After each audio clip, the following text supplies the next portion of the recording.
On December the 5th of 2023 to order. If you will rise with me, we will do the Pledge of Allegiance and the invocation. I pledge allegiance to the flag of the United States of America and to the republic for which it stands, one nation, under God, indivisible, with liberty and justice for all. Let us pray. Almighty God, we thank you for the citizens who have come tonight. We ask that you bless them and bless us as we go through proceedings that will benefit the town of Angier. Lord, we bring to your attention the two people who were lost in a fire today with the Angier Fire Department, and we ask that you be with their families. Lord, thank you for those who have served on this board and are now leaving. Thank you for those who will serve and are coming forward. Bless us as we do your work here in Angier. Amen.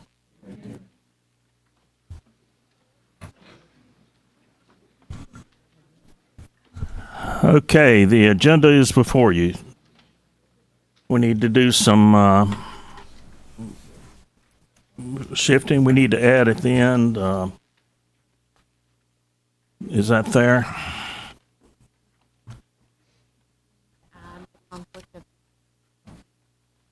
Where's that? We need to add the conflict of interest policy to ARPA. 6. Okay. We need to add those personnel. Okay, that's there. And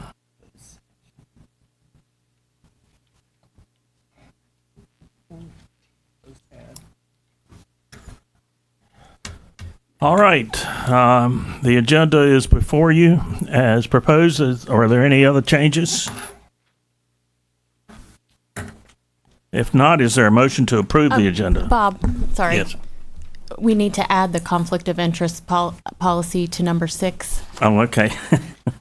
I wrote And it we down, need- but I didn't say anything. we All need to right. add the closed Number session. 6 is at the end. There's a conflict of interest policy. Actually, that's going to be number 7, isn't it? It's a part of the, All of the ARPA policies are presented under one agenda item. All right. So we're just adding that to number 6. Yes. And then we have a closed session with the attorney after that before the town And for personnel and consultation. personnel. Okay. Anything else? Nope. If not, is there a motion to approve the agenda? you want to do it? It's your last one. Go for it. I make a motion that we approve the agenda. All right. Any discussion? If not, all in favor, raise your right hand, please. Okay, it's approved. Okay, we now have public comment.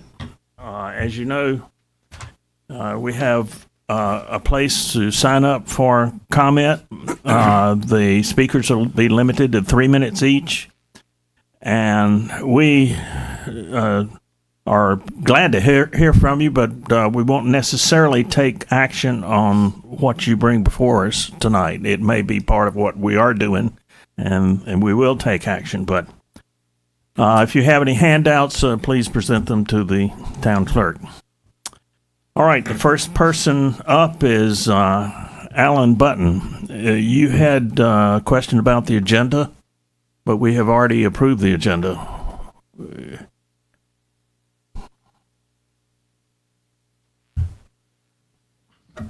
Mayor's comment about the time being 6:30 is significant. Unless I'm missing something, Excuse me, would you identify yourself, my name's please? Alan Button. Okay. Unless I'm missing something, state law requires that the organizational meeting take place before any further business is conducted, including the public hearings. You have the statute in your materials. North Carolina General Statute 160A-68A explicitly says that the organizational meeting is to occur after the latest election results have been certified, but no later than the date and the time of the first regular meeting in December. That's true. This, December 5th, is the first regular meeting in December. And the long scheduled time of this meeting is 6:30. So the statute requires that the organizational meeting occur as the first order of business. And that means that the public hearings should follow the organizational meeting. If that doesn't happen, I submit that any action from this point forward will be null and void. Thank you for your comment. This has been standard process for years. Mr. Attorney, you want to chime in? Sure. As I'm reading the statute, it says the council may fix date and time of its organizational meeting, may be held at any time after results of the municipal election have been officially determined and published, but not later than the date and time of the first regular meeting of the council in December, which is this meeting. I don't read that to mean that no business can occur prior to the swearing in of the new members. It is, in fact, common for, holdover items and, approvals of agendas and things like that to occur prior to the swearing in of the new members. Right. I don't read this statute to void any action taken by the current council prior to the swearing in. It just means that the swearing in has to be at the first meeting organized. Right. Okay, Mr. Button, I appreciate your comment, but I'm going to rule that the agenda is appropriate as written. Sue Lundberg.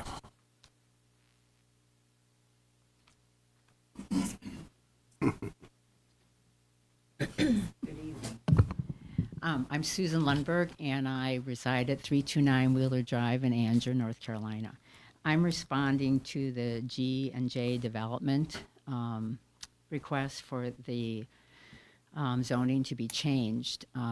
I would argue that it is definitely not incompatible with what is out. Ms. Lundberg, let me suggest something. We're going to have plenty of time to talk about that when it comes up. Would you rather defer your comments in the context yes. of that? Yes. We'll be glad to hear you.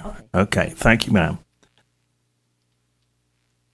Okay, Rose Cotton. Okay, thank you, ma'am. Chuck Carey. Chuck Carey, 203 Bled Drive, Andrea, all laws still come. Thank you, sir. Mike Hill.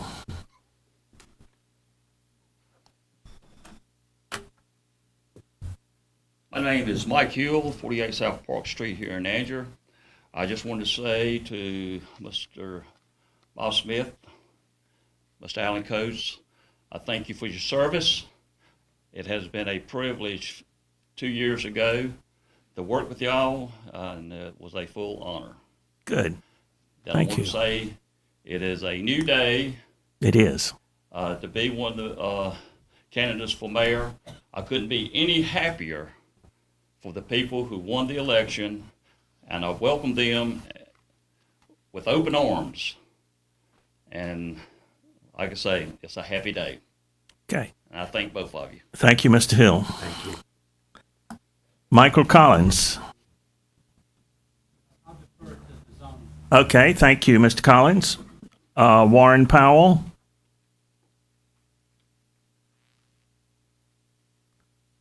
Okay. I do not hear any response from him. Next is the consent agenda. It's only on the only consent needed is for the approval of the minutes from November the 7th, 2023. Is there such a motion? I make a motion that we approve the consent agenda. Any discussion? If not, all in favor, raise your right hand, please.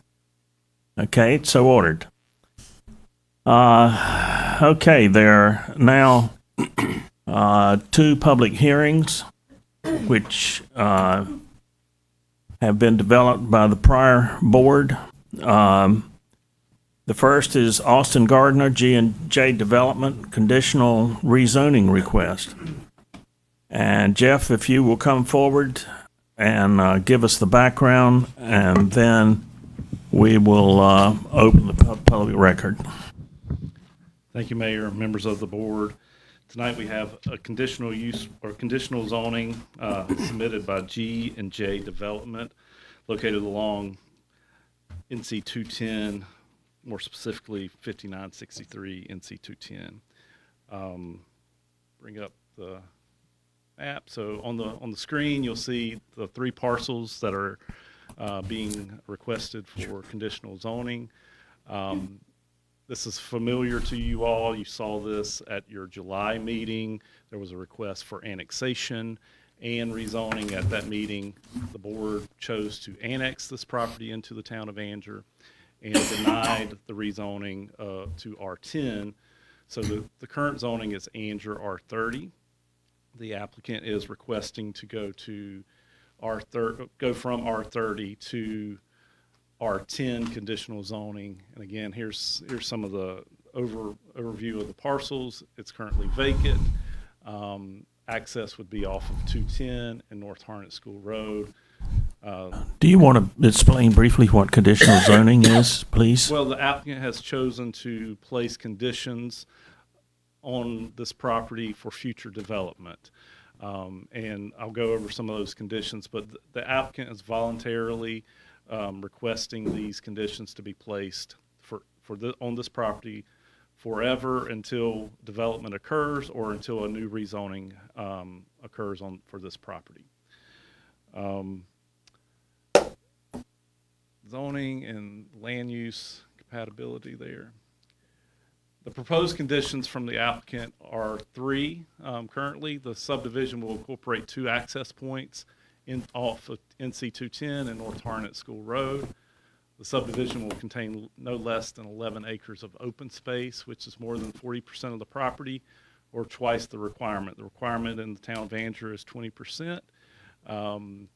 So they're going to condition any future development to be at least 11 acres of open space, and that the single-family homes sites, if developed in a future plan, will not be mass graded.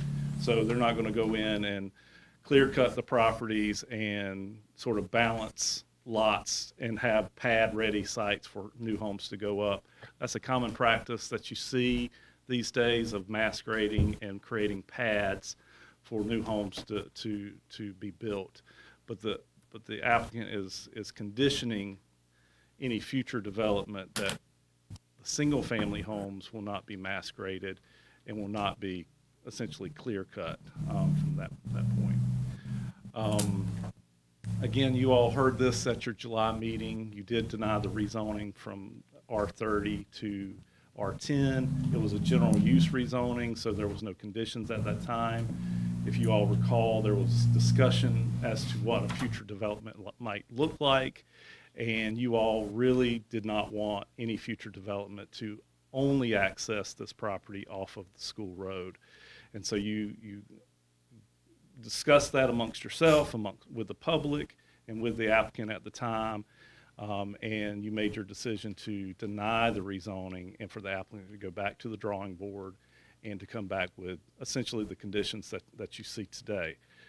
Through the discussion, through the public hearing, you may have more conditions. The applicant may offer more conditions, and that's totally appropriate, and you can do that during this forum. And if there's no questions of me at the moment, I will turn it over to the applicant. Don Curry is their engineer, and Don will be able to give you an overview of what they believe they would like to see here. Okay? Any questions from the board? Not at this point. Okay. Okay. All right. Thank you. Thank you, Jeff.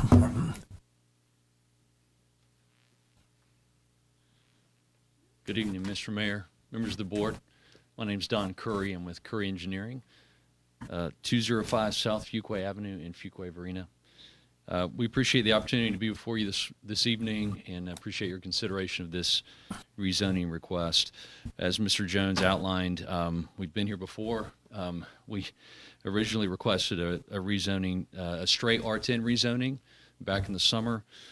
We had previous planning board approval. That request was denied on July 5th, but was annexed, as Mr. Jones outlined. We had some concerns from neighbors on things such as density, access and traffic, and compatibility. And so we're back to request another additional consideration for rezoning to R10. But we have listened to the neighbors' concerns and the conditions outlined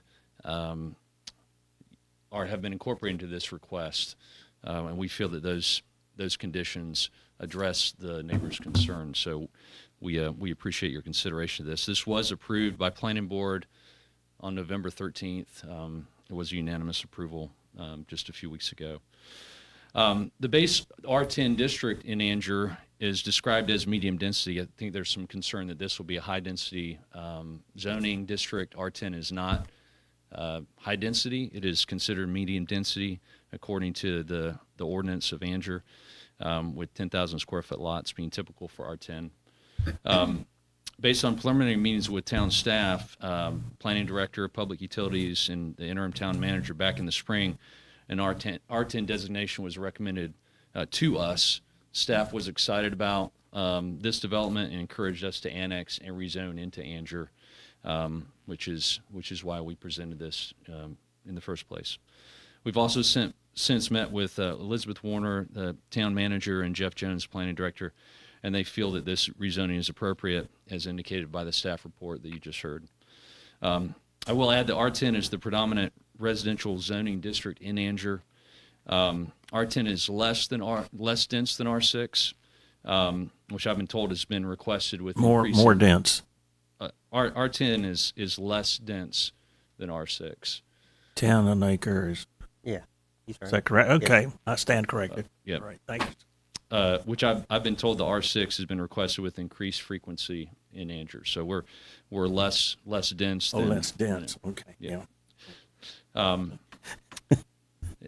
R10 is consistent with the medium density of some of the neighboring developments That's in correct. this area Yes. as well. So Waterford Drive, there's 10,500 square foot lots. Planners Glen Drive has closer to 11,800 square foot lots, 11 and a half. And then there's Powell Townhomes just down the road to the south, 225 townhome units. So the density with R10 in Angier as a medium density subdivision or zoning district is consistent with some of the neighboring properties in this area as well. Utilities availability is also a major consideration for an R10 designation. Harnett Regional Water and Sewer is available to this property. It runs right through it, and that's appropriate for an R10 district. R30 usually has well and septic or community water and septic, larger lots. So it's therefore reasonable and in the public's best interest to utilize the existing utility infrastructure that's here and avoid the use of in-ground septic and leach field systems, which we would otherwise have. We've had conversation with Jimmy Cook, Angier Public Utilities Director, and Steve Ward, and Glenn McFadden at Harnett Regional Water, and they're supportive of a utilities agreement between Angier and Harnett Regional Water. As mentioned earlier, we have listened to the neighbors' concerns, and we've proposed conditions that include the subdivision will incorporate 2 access points, Highway 210 and North Harnett School Road.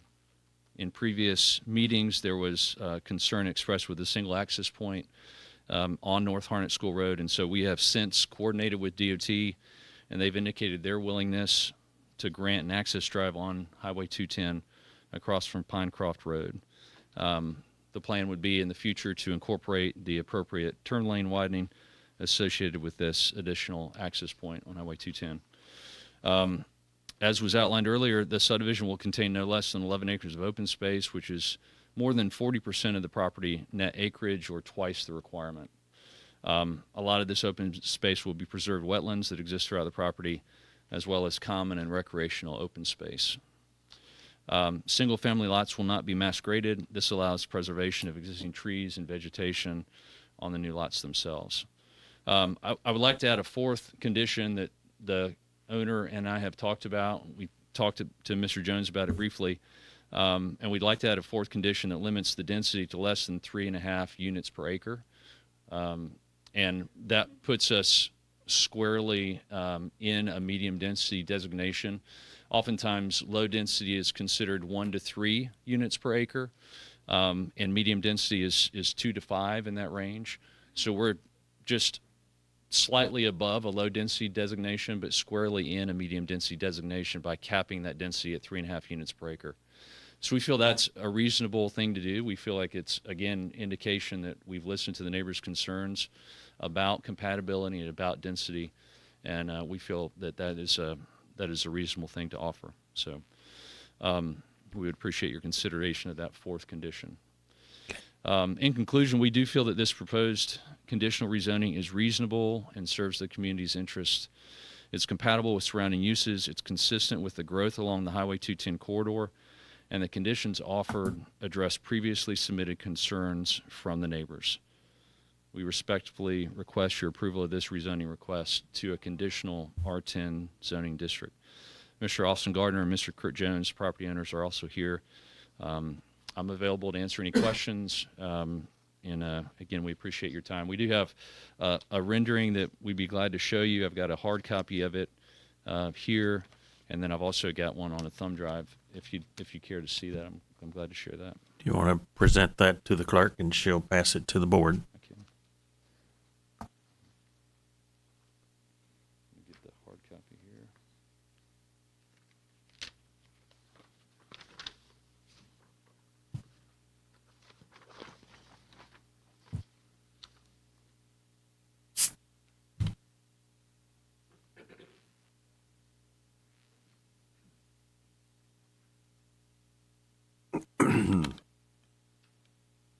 Just hand it out. Or maybe just hand it out without putting all this up on the screen. This is good.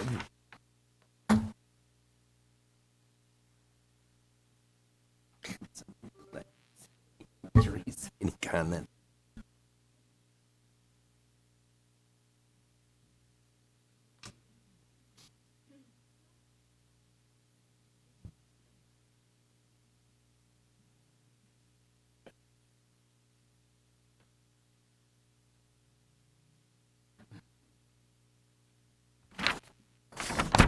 This is what we're looking at.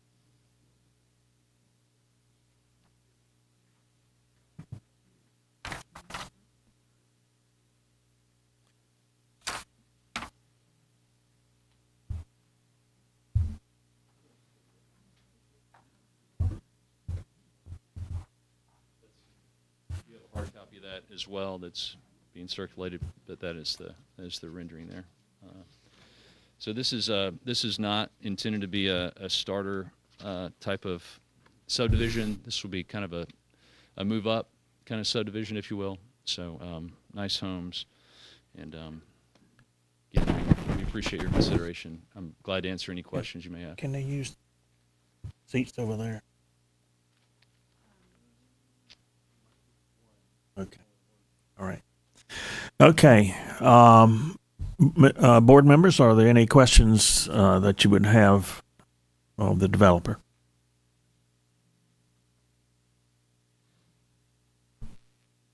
Not at this moment from me. Yeah. Okay.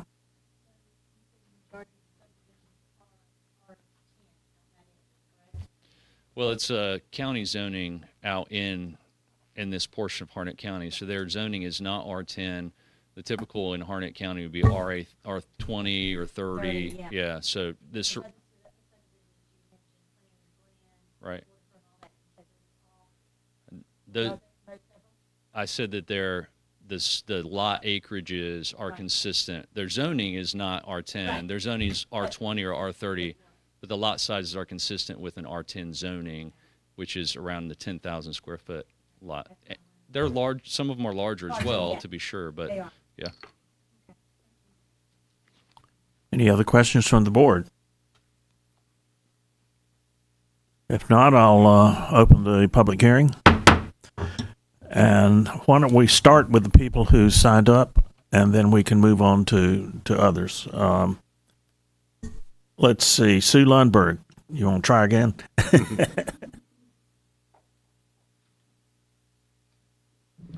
Thank you. Oh, Okay, there thank you go. you. Again, Susan Lundberg. I live at 329 Wheeler Drive in Anger, and it's out of Neels Creek Farms. I'm here not only on my behalf, but for a number of my neighbors that feel the same way I do that could not be here tonight. We definitely don't feel that the conditions that have been laid out have addressed our concerns. We still have a lot of concerns about this proposal and to rezone it. We also don't believe that it is consistent with what the zoning is out there right now. And I think that you all should think about for the whole benefit of the community. There's a reason that people move out here. We have the small town, but we like to be out where the houses are on good sized lots and there's not a lot of high density. And we don't have that right now. And we don't believe that at this point that makes sense to have that high density area way out from town, and it will definitely end up increasing traffic that is there now and actually creating a hazard for the school children out there. We don't believe that it is in the Andrew's best interest. We think that having the town here and having the density in town, but having the countryside is what really attracts a lot of people out here. I moved out here because for the acreage, for my horses, etc. And I grew up in the country, and I wanted to still have that feel. And I think the minute you start allowing that, you're going to see more and more requests for the agricultural land that is out there right now, that it'll just get swamped with high density, and you will lose the charm of this small town in this area. It is not in the community's best interest. It is not in the residents' best interest that live out that direction. And I don't think the conditions that they've laid out, the 3 or even 4, address the neighbors' concerns. And I think that the ruling back in July was the correct ruling. I think that keeping it at the zoning that it's at now is in the best interest of the town and the at-large community that surrounds the town. And I had one question for all of you that maybe you could help me understand. When was it annexed by the town? When did that occur? July 5th. July 5th of this year. And was there a particular reason why it was annexed?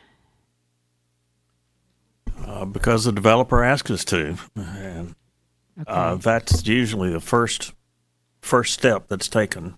So is that usual to annex something? Like, I'm in Neels Creek and I don't get to vote in the town election because I'm not part of the town. So is that normal to make a huge jump like that? I mean, this is quite a ways out. It's far from Neels Creek Farms. Yes, our ETJ, extraterritorial jurisdiction, goes out a mile beyond the town limits. But occasionally someone will voluntarily ask that it be included in the town slightly beyond that. So, Mayor, Can I if I ask- may, yes. the only way that annexations can occur is by the petition of the property owners. So the property owners have to request that the town annex them. Okay, but does the town have a choice not to annex? Yes. Okay, so is there a particular reason why you decided to annex that property? Just because you were requested? Well, it was based on the information we had at the time before us. Yes. I just want to jump in to clarify the purpose of the public hearing is for the public to give input on this decision that's currently before the board. Good point. I understand that. And it's really not It's not meant from- to be the opportunity to question past decisions. Oh. You're free to speak on that, but the board may not answer those questions or may not. As have a that citizen, I think it's important for me to understand how this works. And I think for all the people here that are concerned, we look and say, okay, is this, an annexation continue, and this quickly and so I'm just curious as a citizen to know how you all make those decisions and for the future, if nothing else. So. One of the reasons why we annexed Lillington, if it would have stayed in their jurisdiction and we did not annex it, they don't have any conditions. With us annexing y'all in and everything, we control and we can put conditions on the development. Okay. I appreciate that So, response very I mean, much. Yep. I'll leave it as that. Yep, and I appreciate that. That's all I have. Thank you very much. Thank you, ma'am. Rose Cotton.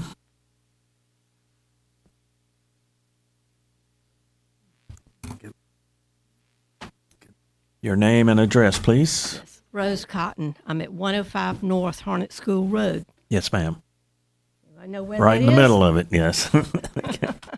Okay. I appreciate what the developer has done with the conditions. That is finally somebody coming to some sensibility about the development in the area. I still question a couple of things, though. We all do, okay? I find that as I'm going around the county, and I use Harnett Central Road a lot. Do you know how many times I see water breaks on that road? Almost weekly. And right now, there's a hydrant on that road spewing water continuously for at least 2 months already. Has not been worked on. My husband has called twice and asked about it, and they said, we got to relieve the pressure so it won't break. Okay. So I was going to do some volunteer work the other week, and I went to the Boys and Girls Club, and they were closed. Wonder why they were closed? The water main had broken. Okay, we're beginning to have some real situations here, and we're adding more and more houses. We need to think about that before we go too much further. The one thing that concerned me about the packet from the developer was that it does not say exactly, it doesn't show us a plan, like where are the houses going to be built, okay? And it doesn't say how many single family and how many multifamily, like townhomes, are going to be built. We don't know where that's going to be built on the property. We know it can't be built in the bottom down there. That is a creek that feeds into, starts almost, Neal's Creek, and goes to the bottom down there. So that is a major point that I think needs to be considered with this piece of property. I appreciate the fact that it's not going to be mass graded. You cannot imagine how disheartening it is to see what has been happening to our properties, our land, our food growing land in this area. The one question, other question that I have is, there are 2 access points that are going to be conditioned, okay? My question is whether both access points are going to be 2-way, or if there's going to be a 1-way in and a 1-way out. The reason I'm asking that is because those 2 access points would be very close together, and I think it would create problems if you're having 2 ways in and out at both access points. That should be considered. One of them might even be across from the street that goes into the little subdivision across the road from us. So I think that should be considered. On the whole, I realize progress is coming. I know that. I have a big 0 birthday coming up next in with about 4 months. This will not Was it affect 40? me. Something like that. Okay. Something like that. And I know that I will not be here to see everything that's going to happen in the area, but I hate for our children to have to live through some of this that's going to be happening to them in the next 10 years. Thank you for allowing me to speak. Thank you. Thank you, Ms. Cotton. Chuck Carey.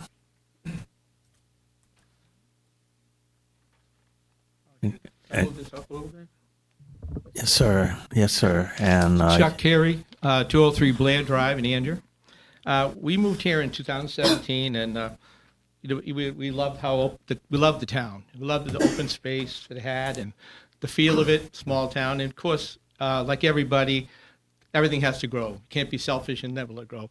But what I've seen in the short time that I've been here is exponential growth, way too fast, like out of the train running off the tracks kind of thing. I know we can't talk about past things. A neighborhood that was closer to us, I think, is maybe the second hearing. But anyways, getting to this one, I didn't even know what was going on tonight. I just came to be part of the hearing, and until I got the agenda, I didn't even know there was new petitions. But it looks like I had a question. In the front, it says approximately 28.357 acres, the total parcel. And there's 11 they're going to make open space, but if they get the condition approved. So that leaves like 17 acres. And he said they're going to be 3.5, maybe, I think was units per acre or something. So it's you're looking at probably 65 units, I guess. Originally, I was doing it to 28, and I said, that's 100 new homes. And that was kind of where I was getting to originally, that how many, these look like bigger homes. So I'm assuming they're like 3 or 4 bedrooms. So there's going to be, I guess the big thing is the traffic and the schools are already maxed out. And these kids that live here or coming here deserve a good education. And I know it's county-wide, where I'm from originally, the towns all handle the education, but that's a moot point. But there's going to add, say, 60, 70 houses, 65 houses. There'll be a lot more traffic, a lot more infrastructure situations. There'll be a lot more kids going into schools. So I think a lot of the things they're doing is great, but I'm kind of the advocate for let's slow it all down. Let's slow down all new developments, and I'll probably be hated by a lot of people saying that, but smart growth is good growth. Overrun growth is bad growth. And I'm in construction with my son. We do mostly remodeling. We do a couple of custom homes, but I just like to see the town grow in a way that's smart and good for everybody, not just any. I got a kick out of the fact, and I know we're not going back to annexing, but I got a kick out of the comment that was, we did it because, and Mrs. Hawley gave us a little more information, but that why do we do it? Because the developer asked. I mean, I hope everything in life was that easy. You ask and you get it, but real life isn't like that. So Chuck Terry, for 203 Blair Drive, thanks for the time, and hopefully we can come to something. Appreciate it. Thank you, sir. Okay. Michael Collins. To the clerk.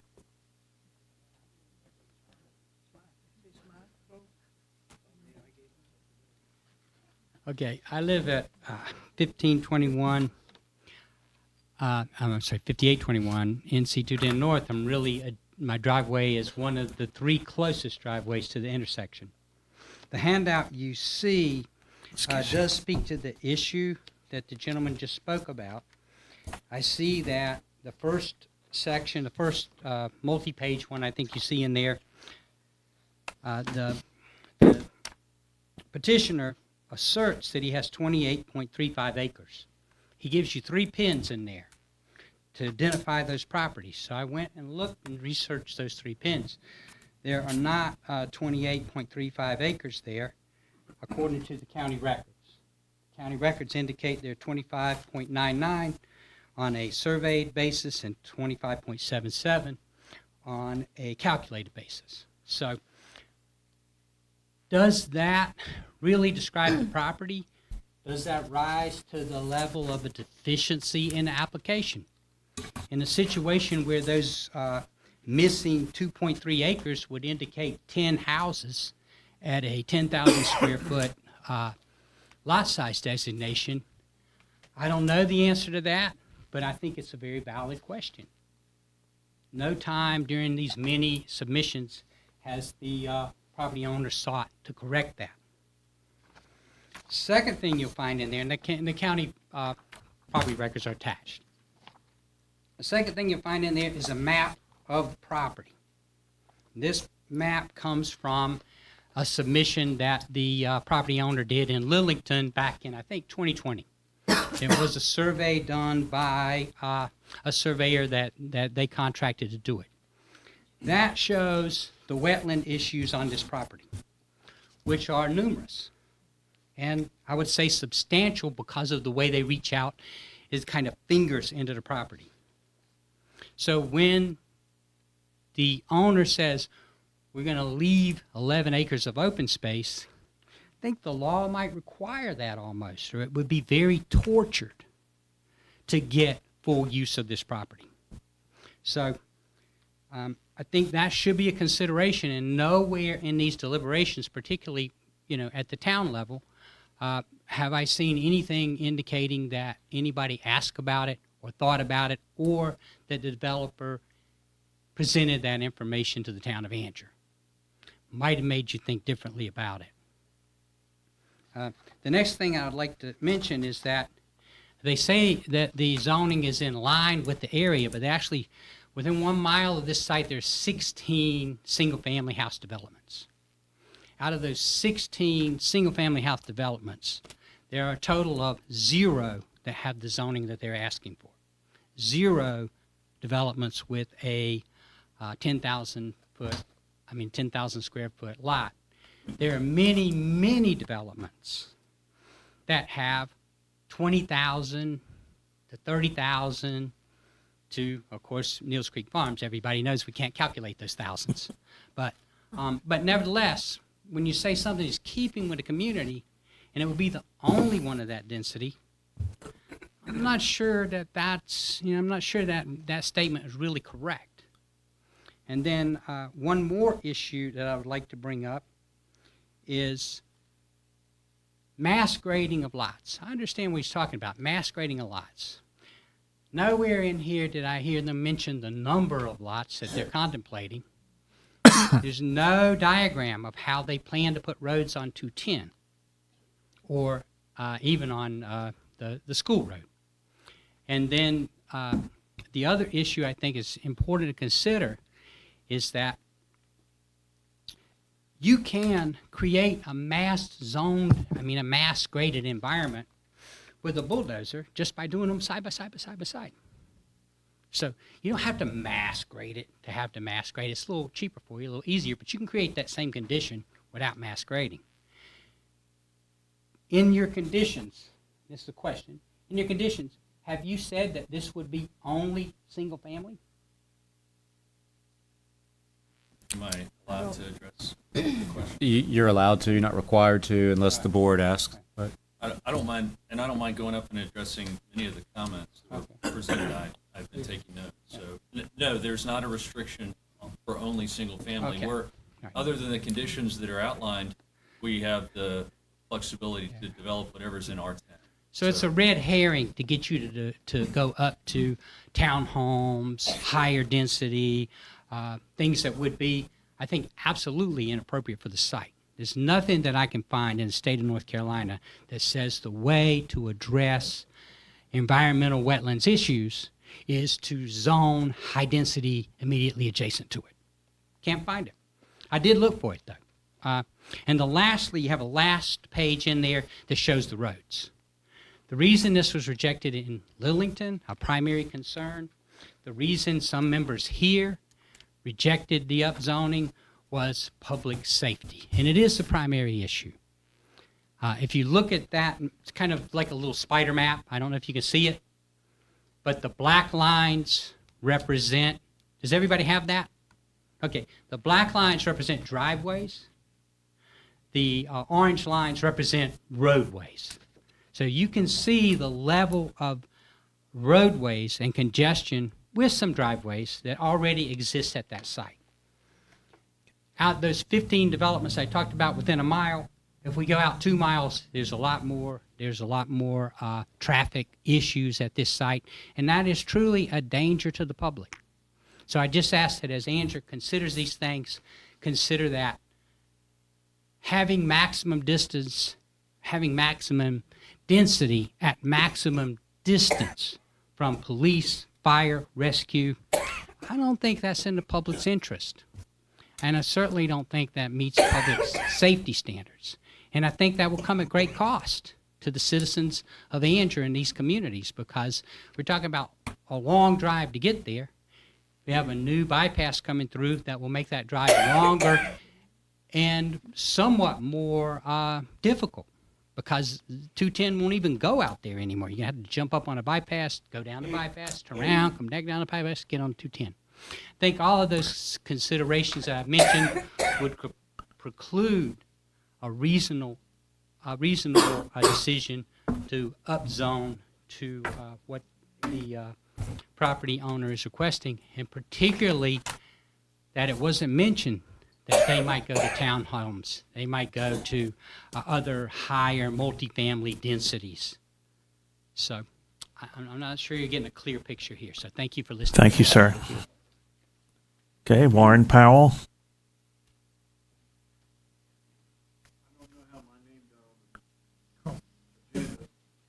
Okay, well, we thank you for being present. Okay, all right. Okay, I'm now going to open the hearing for others who did not sign up originally. Yes, ma'am. Excuse me. My name is Valerie Tart. I live at 1292 Wheeler Drive. And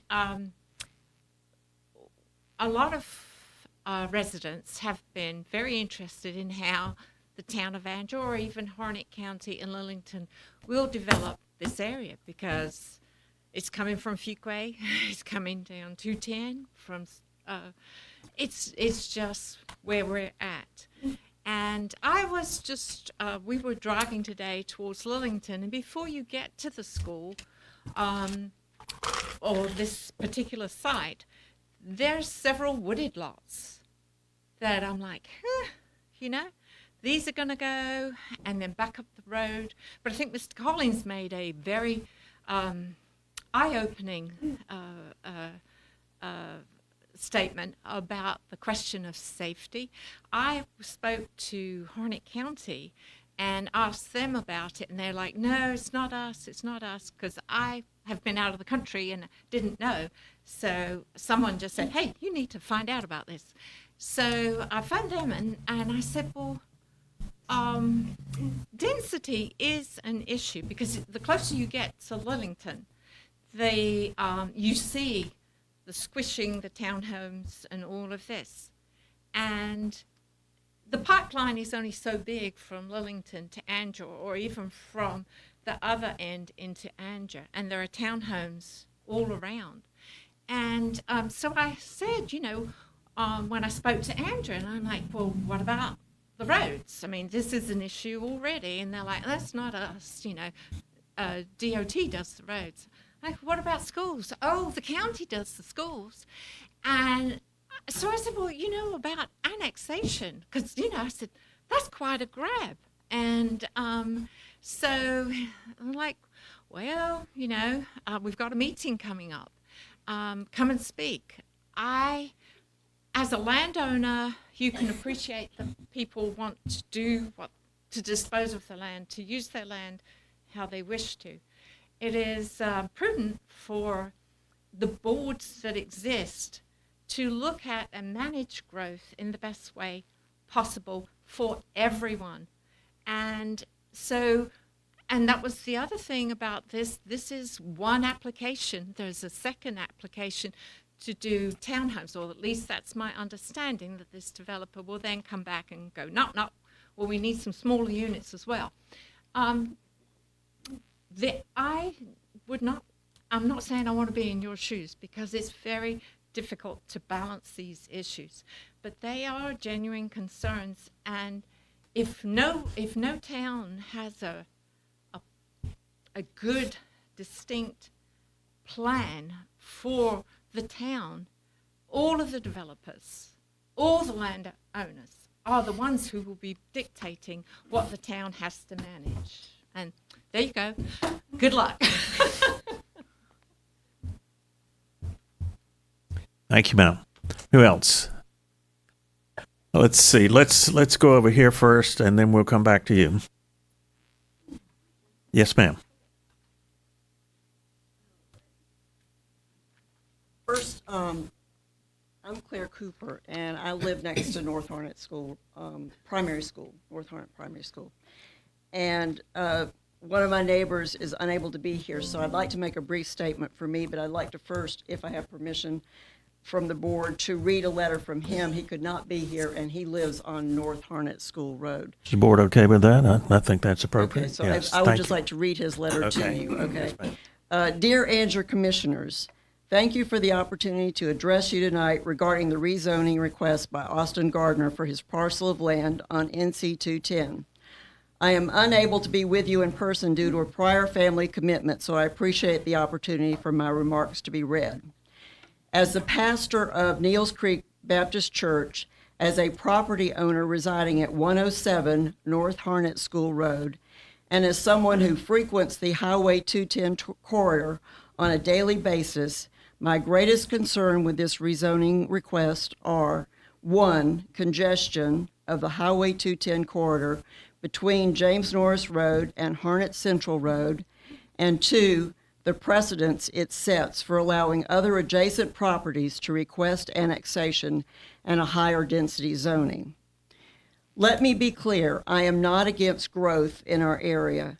However, I strongly advocate for responsible and gradual growth that takes into account the impacts on people who have lived and worked in this community for decades. To the point of congestion, this property is located right next to North Harnett Primary School, which sees an extremely high volume of traffic when school begins and lets out each day. School traffic is frequently backed up onto the highway, and buses have a difficult time getting in and out onto 210 as it is. Whether Mr. Gardner's property has a primary entrance on 210 or on North Harnett School Road, it will have safety impacts for the school either way and will contribute to the overall congestion of the 210 corridor at peak times of the day. Instead of alleviating the problem, it will only make it much worse. From James Norris Road to the intersection where Harnett Central Road crosses 210, there are three schools: Harnett Central High, Harnett Central Middle, and North Harnett Primary. School traffic and congestion is already a major issue within this corridor and has been for years. Add to that the addition of Atherstone development, which was close to 400 homes, which has two entrances onto 210 and is only about half complete with more people moving in daily. Add to that the apartment complexes that are currently under construction on both sides of 210 adjacent to the middle school. Add to that multiple new developments under construction in Harnett County on Harnett Central Road between Highway 210 and Highway 401, bringing thousands of new homes. Where will it stop before we realize that such unrestricted growth is creating an infrastructure nightmare? How much is too much and how fast is too fast? I urge you to consider the impacts, one, to the primary school, and two, to the adjacent property owners, and three, to the quality of life of those residents who have lived and worked in this area for many years. What will another high density, we'll call it high, because in the county, to us, it is high. I know, understand. This is my addition. He didn't say higher, he said high. Density development due to our property values. How will rezoning this parcel further entice developers to buy up small parcels of land and pack in as many dwellings as possible? Is it too much to ask for a responsible plan and a process for growth that allows us to evaluate the impacts of projects already under construction before approving more? Wouldn't it be wise to look before we leap? I urge you to act responsibly in this matter and to heed the voices of concerned citizens in our community. Sincerely, Reverend Chris Turner. Okay. And as I said, I live behind North Harnett Primary School. Did you And want if you'll give a copy to the clerk, please. Oh, I can give please, you ma'am. this copy, yes. Give her to the, give Yes, it to the definitely. clerk. Okay. I think your 3 minutes is about up. What else have you got to Oh, bring okay, forward? that was it. Just to clarify, I think the 3-minute limit doesn't necessarily apply to a public hearing. Okay, on this. fine. Hey, I'm open. Mine is very short. It's Okay. in big print, so I could read it. So it's not a long thing. I live, actually, the physical address is 226 Hartman Drive, but my property is on the other side of North Harnett Primary. Our fellow citizens tonight are expressing many valid, logical reasons to deny this application, and I agree with them. I'm not going to repeat what they've said. It seems to me this application is really about money. It's about increasing profits for the developers and increasing tax revenue for the town of Anger. Why else would Anger annex a piece of property so far from Anger's town limits? Why else would you change zoning on the property to a higher density? Shouldn't your paramount concern be the safety of our children rather than money? Saying yes to this application will be saying that profit is more important than the lives, health, and safety of our children who attend North Harnett Primary School. Profit or our children, which will you choose? Okay, thank you, ma'am. And back over to you, sir.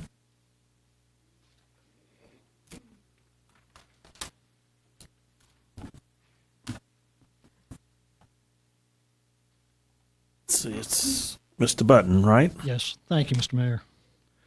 As evidenced by my earlier comments, I'm a believer in following the law when it's clear. My focus at this point, therefore, will be on the code of Anger. And what I'd like to do is simply identify some provisions on which you can hang your hat with respect to many of the comments that have already been made, particularly with respect to the comments of Mr. Collins and Ms. Cotton, Ms. Cooper, and others. The petition appears to fall short, in my view, on for at least four reasons under the code.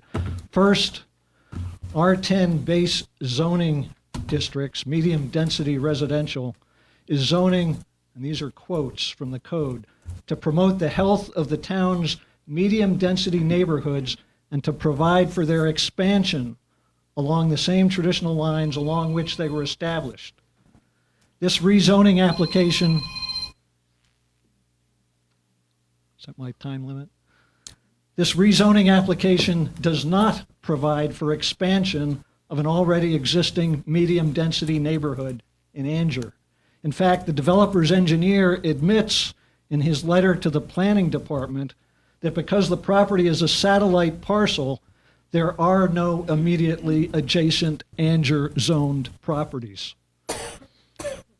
Second, picking up on what Mrs. Cotton had to say, and Mr. Collins, there's no specific development plan here. According to the Anger Code, Section 3.5, the purpose of creating a conditional zoning district is to provide an alternative procedure for rezoning of property for a specific use and is intended for firm development proposals. The ordinance says this procedure is neither intended nor suited for securing early zoning for tentative uses which may not be undertaken for a long period of time. And according to Section 14.3, the applicant is to submit, and this is a quote, in addition to the application, a site-specific plan, close quote.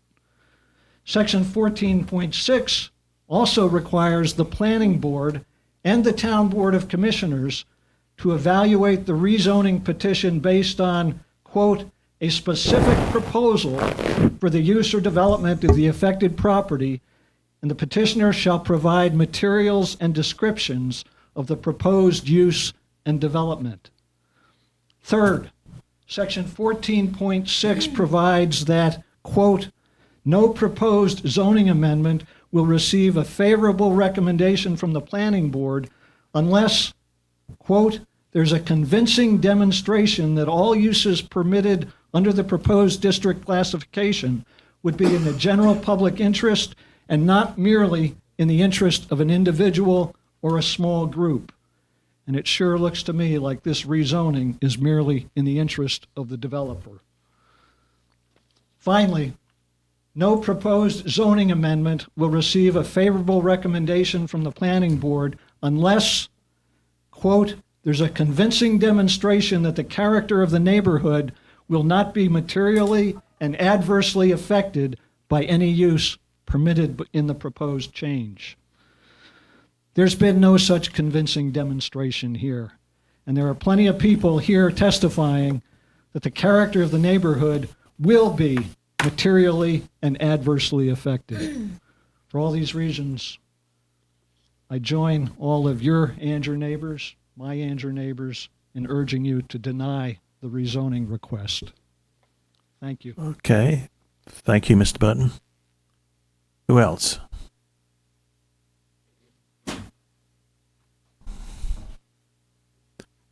If no one else, I think we're going to close the hearing. And are there any questions or comments from the board?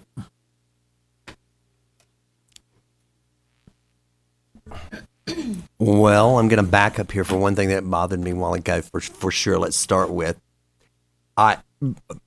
while I appreciate your answer, Bob, as to why we rezone something, I want to make a comment on that once again because it sounded very haphazard, and that is not the reason at all. People cannot move forward with any kind of development until they know that they have the support to be a part of the town. And that's why the process starts. You question why we rezone, and then we listen. Annex, I think you. Annex. I'm sorry. Yes, annex. Why we annexed it and didn't go.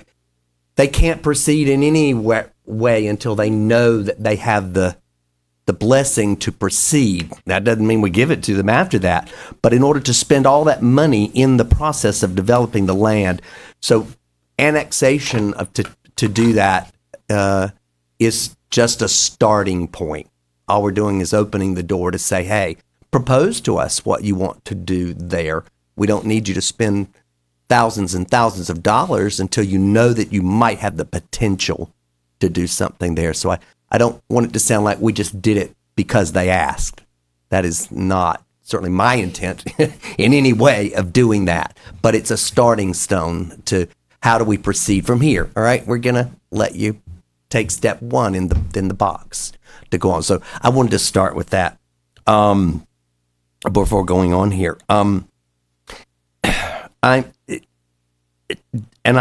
know, Jeff, that you guys do a great deal in looking into these situations, but you know, when I hear, and who knows what's right or wrong, and I love the fact that people are willing to come and talk and give your thoughts and your ideas. My thoughts have been changed many times by hearing things that I hadn't looked at it that way, and I was given new information. I've been given a lot of information tonight that's conflicting. And, you know, I can't point and say, I believe this one, I believe that one. But, you know, when all the work is done to include acreage and calculations as to how much of it is wet and how much of it's going to be used for this person, this purpose, and yet I hear something that could be, were you wrong? I'm questioning who's. I don't trust the information I've been given because I'm in question of has it been researched and correct. When I hear a discount of acreage, can you explain that to me? So in your packet is a legal description of the property that was performed by a surveyor that includes all the acreage, and it goes to 28 point whatever acreage it is. So it's in your packet. So in the legal description that you were provided, or we are provided, yes, it goes up to that acreage. Yes. Maybe the applicant can speak to the differences between Harnett County's calculation and what they found in the field. Or some historical calculations have traditionally been wrong, in my long experience in real estate. Okay. That's where the number came from, was a recent survey. All right, because you understand where I start questioning, going, wait, are we really being given all the information here? And is it correct? Has it been thoroughly lined out for us to do that? And there, as some of the things I'm hearing tonight, there are a lot of unanswered questions still here. I've got to go back to yes, you know, all we can do to a lot when in response to accesses. We were part of the first concerns I know back in July when we were doing this was, you know, we don't want a subdivision of any kind to be landlocked with no other way in or out, because we've done that a couple of places around here already, and it concerns me that those approvals went through like that. So they did come back with some of these things here to adjust what they had. You're absolutely right that the intent here is still remaining vague in what the purpose and use of the land is going to be. We have not seen any thing to indicate that, and we've seen things flip-flop. We've seen developers come back to us many times, and then it looked good in the beginning, and then they wanted more, you know, and they found a way to squeeze 5 more lots into that complex or another strip to be able to build another set of townhomes. So it's not the first I'm hearing, and it is questionable as to how much can that traffic take? How much can the land use take? Yes, it is unfortunate that we have to rely upon DOT. I know it's not an excuse, but we don't. Many times we have wanted at least turning lanes put in to get in and off these highways. And unfortunately, DOT came and did this study and said, not necessary, according to us. And we know more than you do. So all sometimes we can do is rely upon those. I would like to, be able to do that. But DOT says, no, we've done the study and it's not there. So just so you know that, I feel like I'm defending some of those things, which I'm not. But we've questioned it and said, why doesn't it require it? Look at the traffic that's going to be created here. We live every day looking back at the charter school mess that was created down here in Angier. And it's going to remain that way until a bypass does happen. But, there should have been turning lanes put in there. But DOT did not allow They it. said no, not needed. Now we're sending police down there to help try to move the traffic. Well, we only have so many of those, and we're short enough on that end. I've just heard again some more questionable things tonight regarding this particular project, and so I do want to hear more from the developer in regards to what you heard that maybe you can answer and shed a little bit more light on, because I'm now confused. So. Sure. Yeah, well, thank you. I appreciate the honesty, and thanks for the opportunity to come back up and address some of those concerns. There were a lot of things that were said. I know I'll try to just hit some of the highlights if I can. Some were repeated. So let me just say the term high density was used a lot, and according to Angier's code, we are clearly requesting a medium density designation for this property. This R10, it clearly says that that's a medium density. It is not high density. So I just wanted to state that. There was a concern about the water main on 210, I believe it was. There is a questionable or an older water main on the east side of 210 that's on the opposite side of this property. And we've talked to DOT on other projects that we've worked on over the years, and they are requiring that water main to be upgraded as development comes. It's an old line, and it is being replaced as that side of the road develops. So that's not on our side of the road, but that is getting replaced and upgraded as development comes and investment comes. There was a couple questions about the fact that there's no layout shown. We didn't really go into the conditional rezoning thinking about or planning to submit a site-specific layout. The layout is still in flux, honestly. We've gone through a number of different versions and different renditions, and so we have not settled on one. If that was asked of us, or if the process was stipulated such that thou shalt submit a plan for this rezoning, we would have evaluated that and maybe spent some more time to try to solidify something ahead of time. But How can you determine how many units you're going to place there until you know what the zoning is? Well, we go in with an anticipated zoning designation, and we look at the density, and we look at But still, the options. zoning determines Absolutely. the density, not the. So in R10 zoning, you can go up to 4.35 units per acre. We're capping it at 3.5 in this case. So we're below what R10 will allow. And based on our preliminary drawings and sketches, again, there's nothing that we've done that will be over 3.5. We're actually less than 3.5, and could end up being much less than 3.5, depending on what we settle on. Can I ask you a question in regard to that? Yes, sir. I hear what you're saying, but I don't understand the statement. I mean, and I don't think I'm allowed to ask you this question.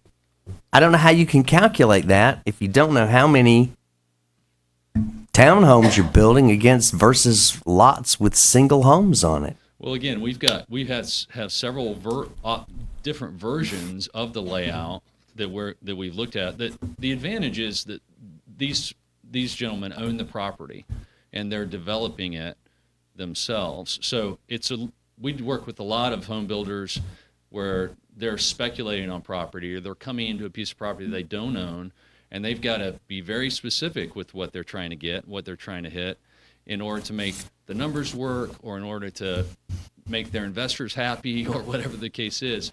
In this case, they own the property, and so they're not bound by those rules and those requirements, and they're looking at several different options, and that's why we felt comfortable with a cap on the density at 3.5. So we do have layout options. We have several that we've developed over the past year or two, but nothing that has been settled on, and nothing that we've submitted to the town as a fixed point to say this is what we're doing, and that's that. So that's where that stands right now.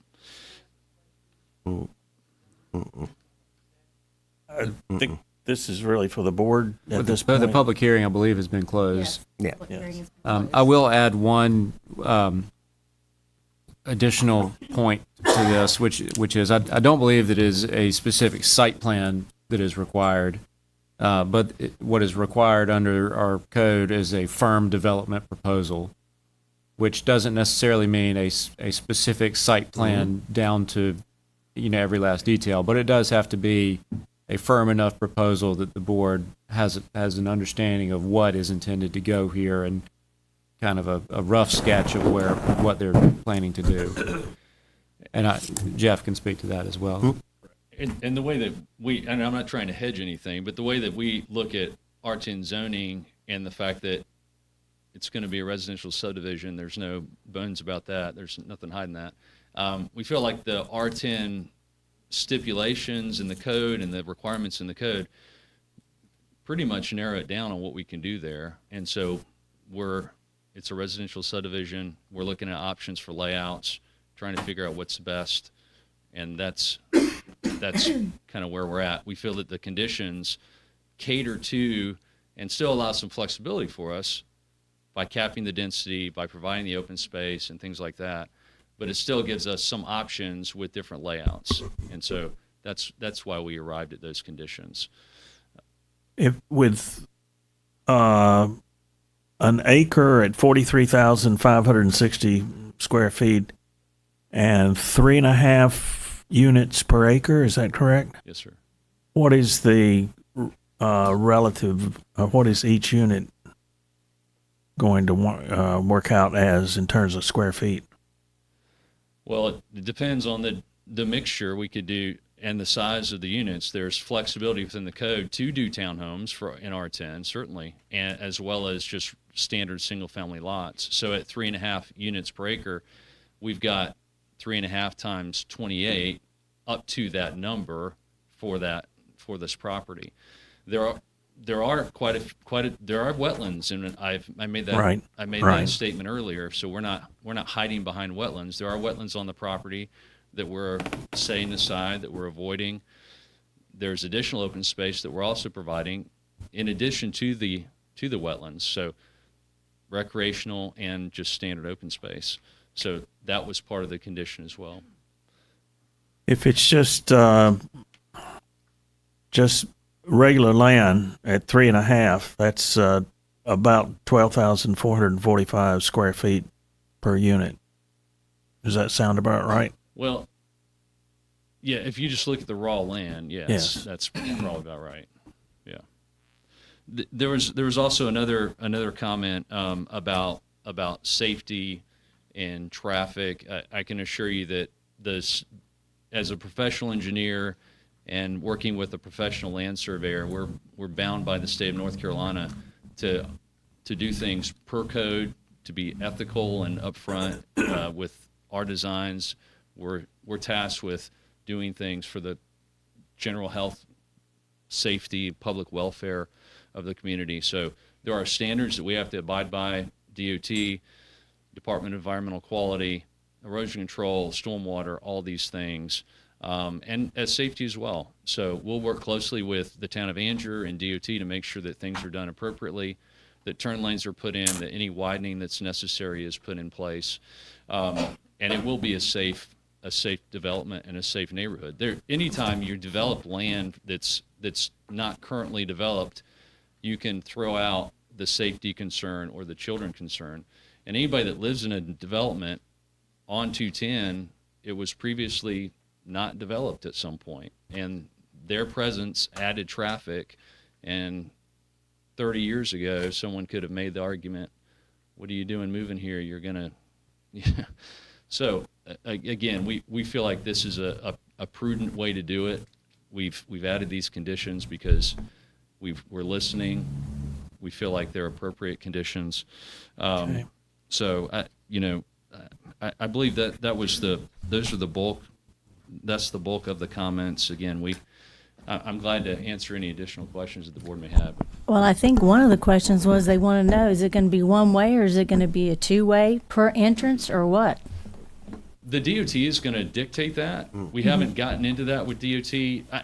Based on my initial conversation with DOT on the turn lane on 210, it sounds like it'll be a two-way, but I'm not sure yet. They determine that. So they will tell us.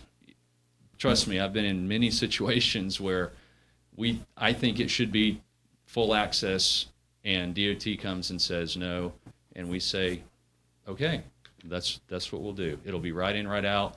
Sometimes it's an in only, sometimes it's an out only.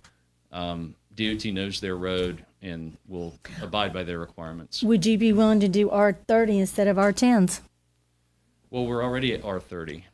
I know that, but you're requesting R10. Right. So I want to know, would you be willing to stay at R30? Would we do a subdivision if we're denied R10? Is Yeah. that what you're asking? I don't know. That's Okay. That's the decision for the owner. Okay. Yeah. Okay. Any other questions from the board? Okay, thank you. Any discussion from the board? Well, I will go back to the discussion point since you asked that, Bob. If I Jeff, may. Oh, sure. So just walking a scenario down, let's say some sort of zoning does change and we do go forward with R10. Let's just say that's the request, that's what's on the table. And there happens to be townhomes as part of a future development. Well, townhomes would be a special use permit and there would be a public hearing in front of the Board of Adjustment, which happens to be the town board at the moment with some planning board members. So if there's 20 units or more of townhomes in a development, there would be a special use permit. Right. That would be in a public hearing, and all these folks could come and see that portion of the development as part of, the public hearing and voice their concerns. Things such as access would be more refined, and you or future boards could make determinations on that special use request at that time. Because if we're thinking about the rezoning and the condition is we're going to have two access points. Bam, 210 and North Harnett Primary. When you get to a refined site plan, especially in a special use permit, when it potentially could be townhomes, that's when you can kind of look at that access point, and they will have to go back to DOT and refine that determination. Maybe DOT says it's only going to be a right in, right out, or it's going to be a full access, or it's only a right in off of the school road. It's not a full access off the school road. So when you start walking down the path of development and refining those plans, and you have layers of approval process, so that comes back before the public and comes back before the board for approval, that's where some of these questions that we're having tonight and some of the answers that we don't have will be given to you all, the decision makers, and to the public to be able to analyze. And so just sort of thinking about if a rezoning were to occur, if there were to be townhomes, there is another step. And so that's just for you all to know and for the public to know as well. I think, the density has come up, and, in Anger, we do have R6 development. That's considered high density in Anger. And so that development would be somewhere just above 7 units to an acre. They're half of that. they're capping their density at 3.5. An R10 development, if you just take raw land, you don't build roads, you don't have buffers, you don't have things like that, is 4.3, just because of the calculation of 10,000 square feet into 43,560. Again, they're not doing that. They're lowering the cap, or they're capping the density at 3.5. Yes, there is open space is being proposed to be no less than 11 acres. That we, in the town of Angier, we do not penalize you for utilizing wetlands or environmental features. We want you to preserve those and not go through any mitigation measures to impact those as least as possible. So we want to encourage that in those environmental places to be preserved and kept and be open space. So again, they're on the property. They're preserving those per the town's desire, and and it's not. They're going to preserve more open space than just the wetlands. I don't know how much more, because we don't have that plan in front of us. But that's again where a refined plan would come back before you. If the rezoning got turned down and there was an R30 designation stayed, the landowner could keep the property at R30, could develop an R30 subdivision and do as he wishes. He could come back and ask for another rezoning to R15 or something else, or an R10 with even less dense. Or in the town of Angier, we do allow for PUDs, which is a plan unit development. And that can be in an R30 development, in an R30 zoning. And that's a special use permit, and we would have a site-specific plan that goes along with a PUD. PUDs would allow for and encourage multiple housing types, such as townhomes and single family. Those things, that's what a PUD requires. Again, PUDs are permitted or special use permit in R30. PUDs allow for even denser developments than what the applicant is proposing. In a PUD, you can go up to 5 units to an acre for single family. In a PUD, you can go up to 9 units to an acre for multifamily. So an applicant, not necessarily these gentlemen, but someone who would purchase this property, and if it was kept at R30, could come to the town with a development that's 8 units to an acre, multifamily townhomes, as a special use permit. And if they met the criteria, we may be inclined to approve that. And to what you're saying, Jeff, and I'm hearing all that, but there again, that would have to be approved. It would. I mean, but that would have to meet approval in order for that to happen. There would. You would consult with your attorney on how much latitude you have in a SUP process as opposed to this process. You have more ability to condition. Special use, yes. Yes, special use, they meet the criteria in the ordinance. You're inclined to approve that request.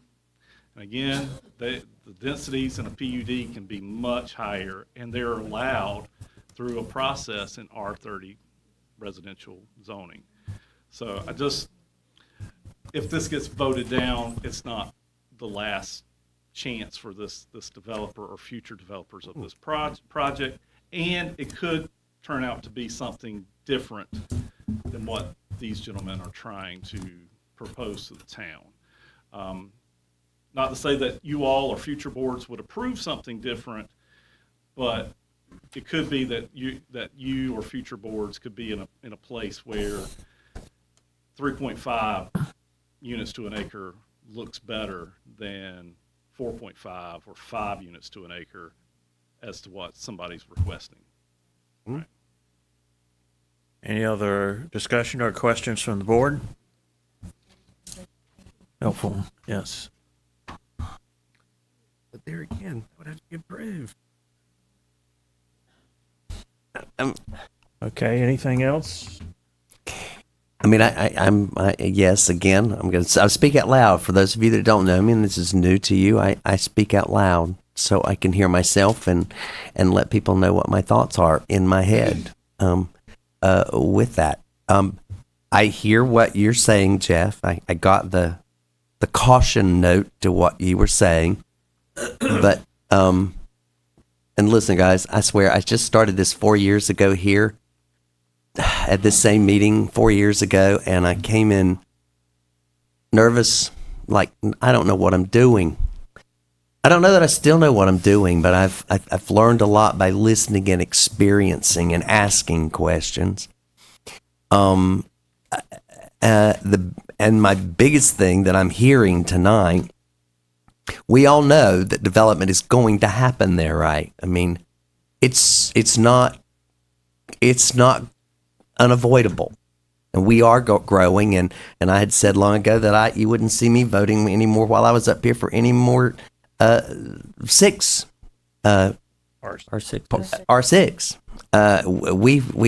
We have to stop building these little Cracker Jack lots. Now where that land out there is not Cracker Jack in any way oriented, and nor is what already. But we know that we don't like the house our neighbors might build beside us, but it's going to be built. I'm not saying that. I'm not leading you in any direction. I'm just saying we all know that land is going to be something. It's not going to sit empty. I was thrilled tonight to hear about. I think you might be the first that's ever come in and said we're not going to. What is the term? Flat cut that land. I mean, because it's going to be years before there's a tree growing in any of these subdivisions. And if that's what people want to buy, that's what they're going to buy. But I was impressed by such a thing even being considered with that. But what I'm hearing tonight for myself is that the biggest concern here in my book is not about whether this land is ever going to be developed or anything of that nature, is the fact I don't know that I've ever had to think about voting, considering something sitting directly beside a school with children and the traffic. And listen, we don't see that traffic, like I just mentioned a while ago, that I see up here at this charter school, because it's in our face. We can't help but miss it. And probably if I went over there and sat, I might see more of it.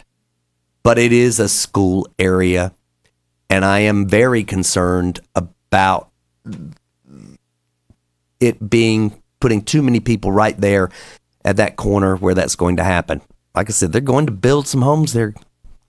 But in what I hear also tonight, that there's more in keeping that I know LaRue asked, and I call them that because they're my friends, not Commissioner Hawley, but considering maybe perhaps a little higher, another, whether it be an R15 and an R20 that's more conducive to what is around that area already. But my big concern is the school and the kids, and if we pull the amount of traffic down some, I guess you can tell where I'm heading, huh? But I'm just putting my thoughts out there so later on you understand why I did, how I voted, what my thoughts were. Also gives people a reason to come back. And as I said, we've got new people that coming in that all of this can. I know they've worked hard to come at this, and but I think you can tell where I'm heading at this moment. I think you're going to see a development there. It may be this one, but if it's not this one, it's going to be another one with a little higher density. Less density to it, because they're going to up it to match the areas that are around in those homes. But my prediction is that they are coming, but we want to keep too much traffic down on that corner there with those kids and what's there. I think I'd like to see a site proposal before I make my decision. I'm not opposed to a development. I don't want to jeopardize our kids and the traffic that could be created by that. Of course, once again, a site proposal is dependent on the density. Right. So. And typically this and the original, the annexation are done at the same time. So. Any further discussion from the board? Is there a motion?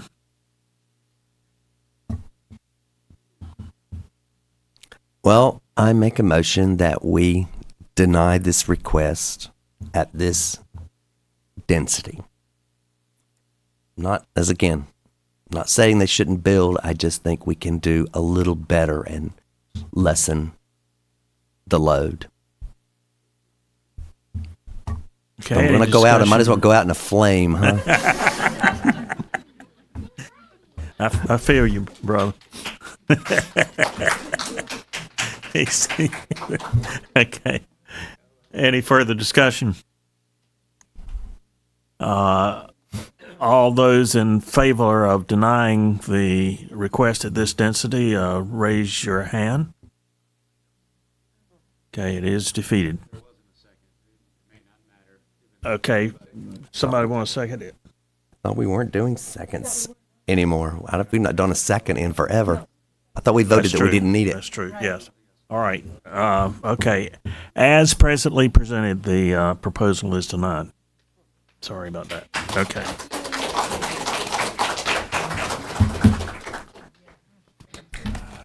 All right.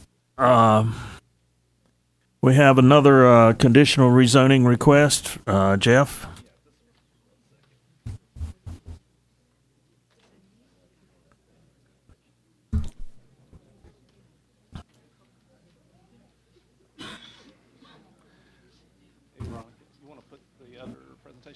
Thank you.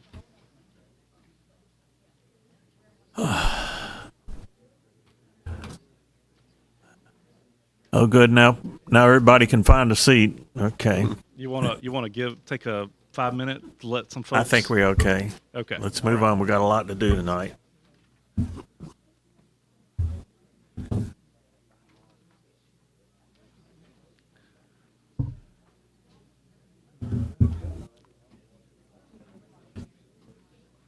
It should be on there. I can go through.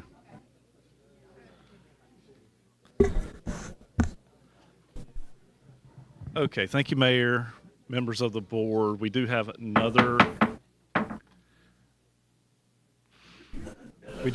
conditional zoning for you tonight. It is of an existing subdivision that is under construction now. It is Easley's Pond. I think there may be a different name that's going to come about from the developer, and they can tell you what that name is. It's Easley's Pond, and that's how we've always had it.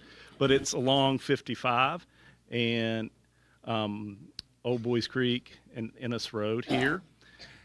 This project was approved a couple of years ago. Here's the project as it was. It's under construction. If you would go by there now, this first phase is sort of in this area here. Second phase is going to be more in the triangle piece right here. The current zoning is conditional zoning R6 that was approved by the board or by the town a couple of years ago. Again, here's the current zoning and future land use plan for medium density residential through here. The applicant is proposing to modify two conditions, and it goes to the access points along 55 and Old Boys Creek or Ennis Road. The current condition is that the 55 improvements would be built prior to any platting or at the time of platting any lots in the subdivision. If you go back, if you remember, the triangle piece in this area here is phase 2. This is phase 1. Phase 1 is accessed off of Old Boys Creek, Ennis. The current condition is that access point would be built or constructed at the time of the 100th CO. So it's they're just swapping when the road improvements would be completed. They would like to do the Ennis Road, Old Boys Creek entry first prior to platting or at the time of platting, and at the 100th CO do the 55 improvements. Again, that's phase 2. Phase 1 is where the current, or where they want to build the first access. Applicant can speak a little bit to this, but go back to here. There's a subdivision across the street, which is Vaughn Farms in this area here. Not the church, but this area right here. And some road improvements with this subdivision and Easley's Pond. Those are being coordinated with NCDOT, and the timing of when all that road work is going to be done is sort of still being determined by the developers and NCDOT. Thus, sort of the need to shift phase line or phases of when they would start the 55 improvements. Jeff, let me just say that I'm also across the street, just north of Cambridge, in the subdivision there. So Okay, so in this area right here, yes, yeah, or that one right there, yeah, right there. Yes. Okay. Yeah. So again, there were 13 conditions that were approved and that are currently on the books for this project. 11 of those would stay the same. 2 of those would modify when the access point is built or constructed to align with their phasing. So nothing is really changing other than the condition of when that driveway off of 55 and Ennis would be built. Applicant is here if they would like to. So it's just timing? Is that what you're saying? It's just timing of when the access is built. They will both be built, yes. Jen Allen. Yeah, because this was one of those, correct, where we asked them to, again, do 2 in and outs for this, and they did come back and agreed to do that. Now all we're asking is that they were going to do one on one side first and then the other, and now they want to flip-flop which side they're going to start on is basically it. Can you refresh me, Jeff? Do you remember when it reaches the 100 unit capacity was what we used for the second one to have to be done? Right. What can you refresh my memory? Not that this has anything to do with approving that. Yeah. What is the capacity of that complex as it was approved? This is recordation, not. Yeah. Yeah. So yeah. So 3/4 of the subdivision would be built. So it's Right. 152 lots. Right. Before that second entry point would Yeah. need to be built. So they're requesting build the other one first and the other one, then the next one second. Correct. Thank you. And they may speak to that they're not going to necessarily wait to that 99th lot to get that in. It's timing with. We were only going to have them do one to begin with until they reach that. We're just changing which one they're going to do first. Correct. Gotcha. Thank you. Okay. And we know how DOT works. Yeah. Want to hear from the developers in the public hearing or before the public hearing? I don't. Okay. All right, let's go ahead and hear from the developers then, and then I'll open the public hearing. My name is Tristan Knuth. I live in Fuquay Varina, Minerva Dale Drive. I work for Meritage Homes. I'm the land development manager over the project. And as was discussed very clearly by Jeff, he did a great job at it. This is simply a change of sequencing on when we would like to build the entrances. Both entrances will be built. It's not eliminating one. It's still going to have 2 nice entrances. And in terms of recording the plat for phasing, we will record phase 1, which is 74 lots, as one plat, and then phase 2, which is 74 to 152. I can't remember the exact number of lots as the second plat.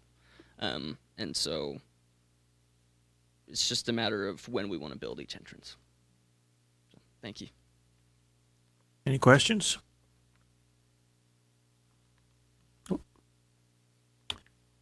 All right, I'll open the public hearing. Does anyone like to speak? Sure. Identify yourself and your address, please. I'm William Pope, and I own the building at 4590 Old Boys Creek Road. I will say that Tristan and I, we have worked well together on this one. They have absolutely tore my place up around the intertrade. and I Looked hope like it, everybody's yeah. probably seen that. Yeah. Wellens has been doing a very good job on fixing a lot of that stuff, and hopefully they will continue in the future. The thing that I have more concern about anything else is the speed limit on Old Boys Creek Road from the split where it comes We're actually, all the way down to Ennis Road, because it's rather dangerous there. I know our police officers do a very good job stopping people right there, because they're at 55 when they hit the split a lot of times. So I would ask if there's any way possible that we can encourage DOT to reduce the speed limit. I know it's supposed to be dropped on 55 about where the pond is. it's supposed to be dropped, I think, on Obuis also, because I'm also put a request into DOT to do something at that intersection, because I live in Windsor subdivision there, so you know. So you experience exactly what I Yes. experienced, because And as a matter of they fact- don't turn their signal light on, and when they're coming, Yeah, and there's a number of accidents there weekly, so I know. Okay. I see it. Yeah. Why don't we commend that to Jeff and the town manager to be sure that gets in the mix.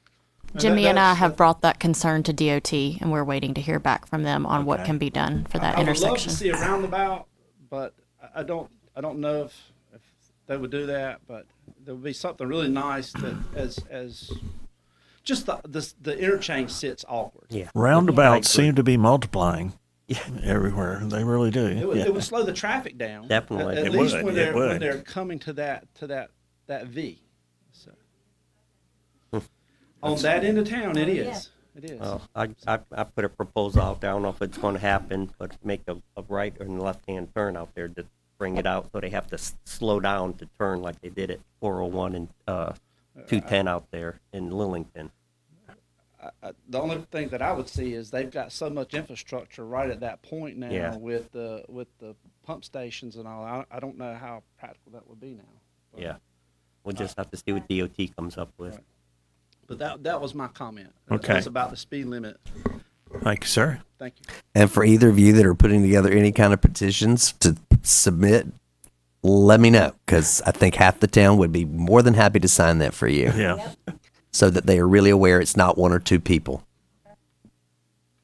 Okay, anything further from the board or from the public comment?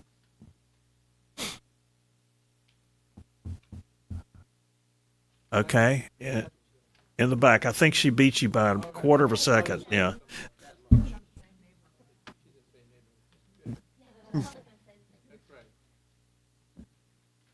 Name and address and, please. Amy Dragata, 195 Windsor Drive.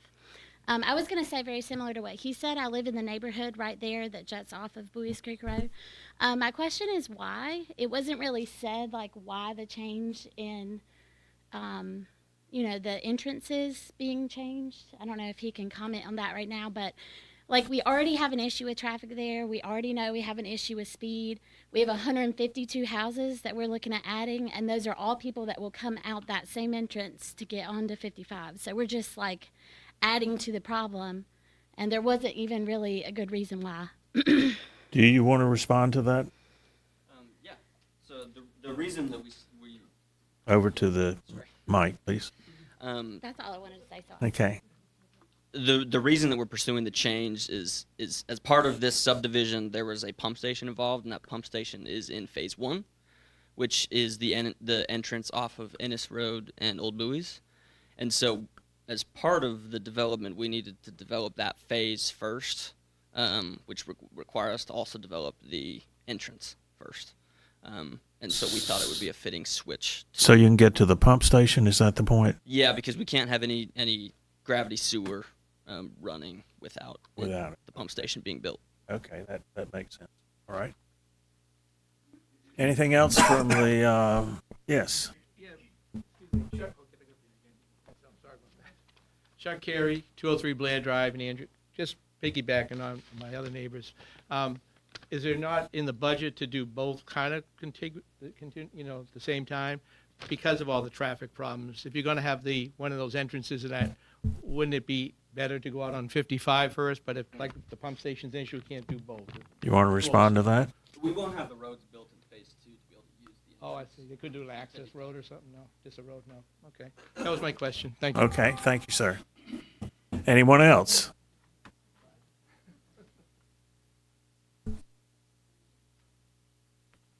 Not, I will close the public hearing.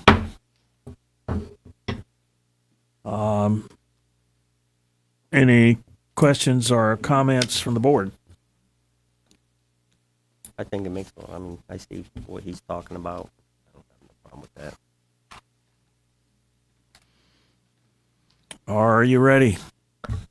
Is I there make a motion? a motion that we approve this request to flip-flop which drive will be built first. Okay.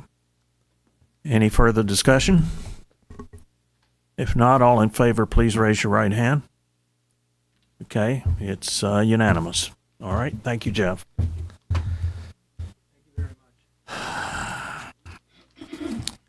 Well,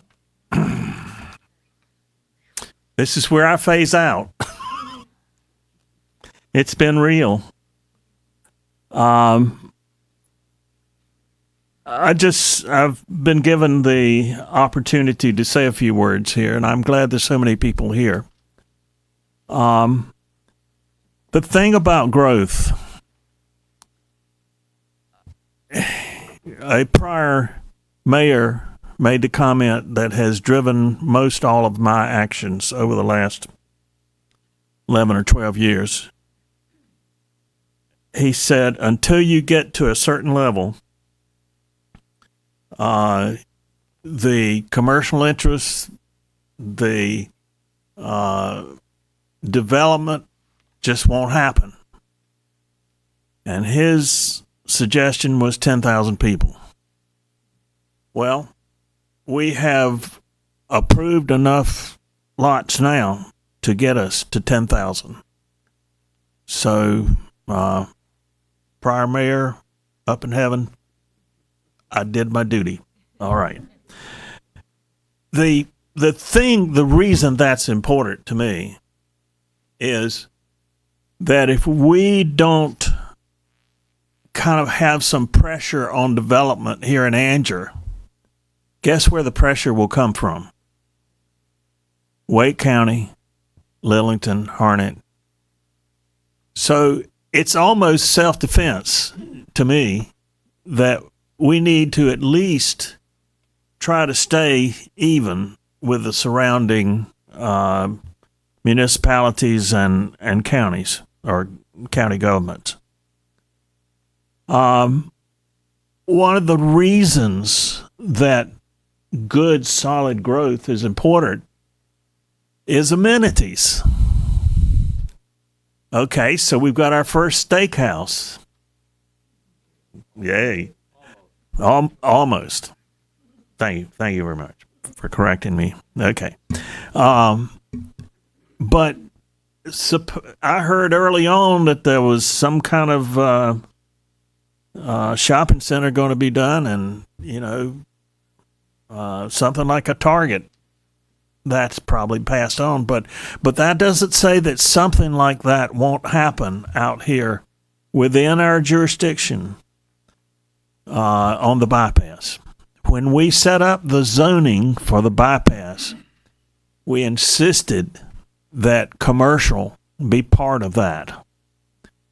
And now that's coming to fruition. So one of the things I feel like we've done is to set it up for there to be some really good amenities or places to shop right here in Anger instead of having to go 12 miles that way and 12 miles that way.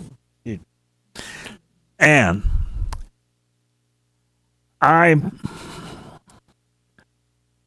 just feel like that we're on the cusp. We have come to the point where we can get recognized in commercial situations. We have come to the point when we can back off of zoning and move more towards less density. we have come to the point where, thanks to the legislature, we have repaired some of our water and sewer issues, and we're going to add another 1 million gallons of sewer that's already been budgeted for. So, folks, we're sitting well. The town possibly can build a new town hall, a new park, a new other new things around the community, and we're going to be able to do that with this growth that's already happening. So it has been my pleasure to serve for 11 years, and I am really pleased to turn this place over to some younger folks. I commend them to you, and I commend this whole board to you in the future. Alan and I are going off to green pasture, and we're going to leave it to y'all. So, as Gomer Pyle would say, thank you, thank you, thank you. Okay.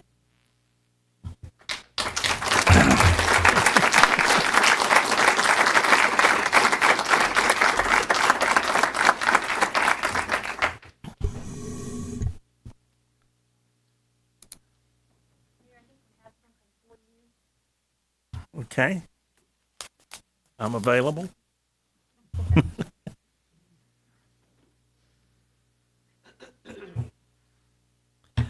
And I get to keep this thing that says my name on it.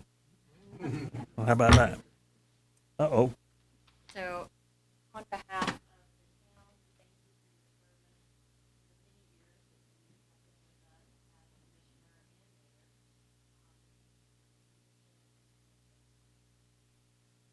Thank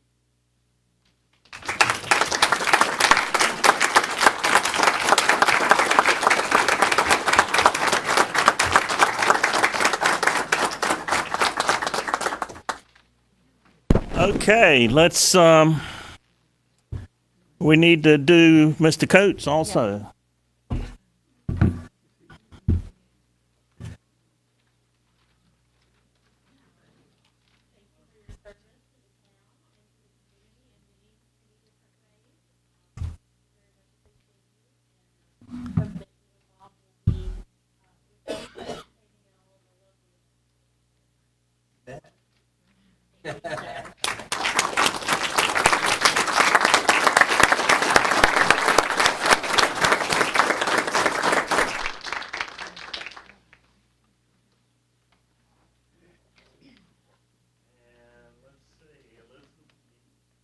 Elizabeth, you got one more thing. I do have one more thing. Veronica's. Excuse me, let me get this up.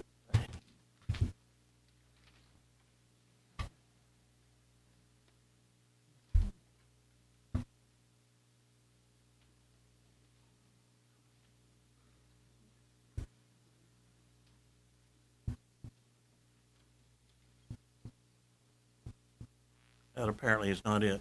No, that's not it. Just a moment. Okay, here we go. So Taylor Davenport is a Eagle Scout, and his project was to develop and install these flag drop boxes. So this is for the retirement of U.S. flags. And we placed this box outside of the Town Hall Annex, and we just want to thank him for the work that he did and celebrate his project. Okay.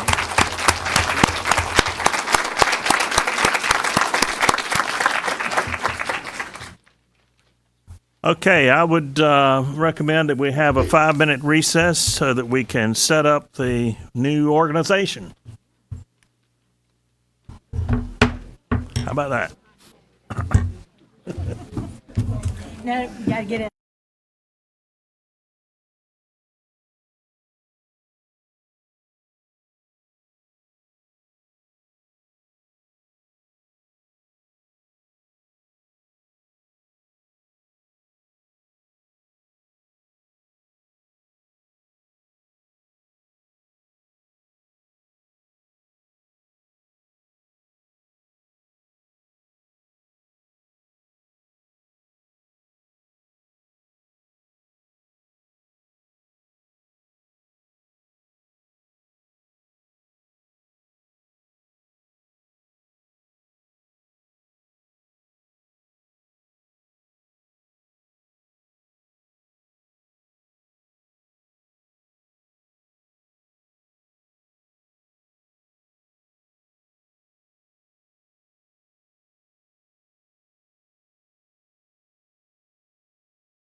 Okay, I've been recalled to active duty.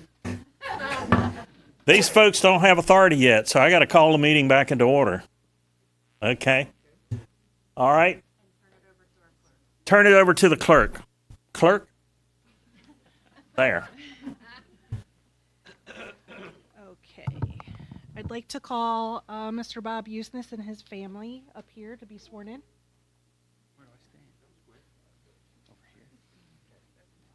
You guys got your own? Okay, cool. Nice. That's awesome. Okay.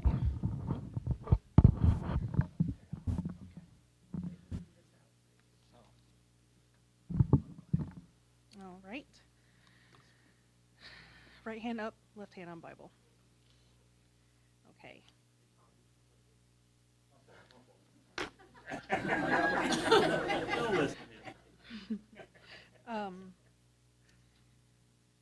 I state your name.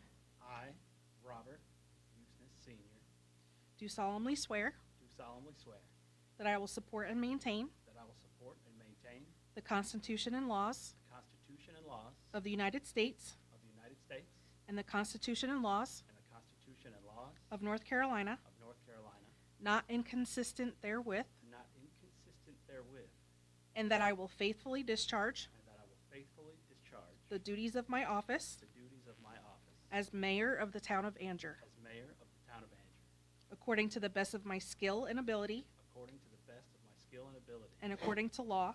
and according to law. So help me God. So help me God. Welcome, Mayor Bob. Thank you.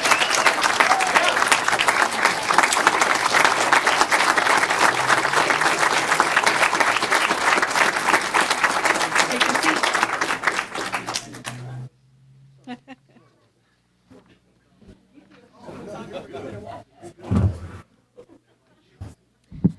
At this time, I'd like to call Miss Ashley Strickland and her family.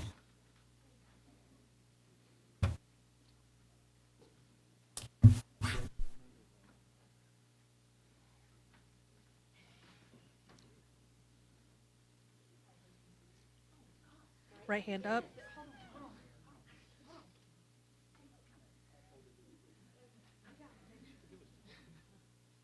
Right hand up, left hand on Bible. Okay. I state your name. I, Ashley Strickland, Do solemnly swear do solemnly swear that I will support and maintain that I will support and maintain the Constitution and laws the Constitution and laws of the United States of the United States and the Constitution and laws and the Constitution and laws of North Carolina, of North Carolina, not inconsistent therewith, not inconsistent therewith, and that I will faithfully discharge and that I will faithfully discharge the duties of my office the duties of my office as Commissioner of the Town of Anger, as Commissioner of the Town of Anger, according to the best of my skill and ability, according to the best of my skill and ability, and according to law. and according to law. So help me God. So help me God. You may take your seat.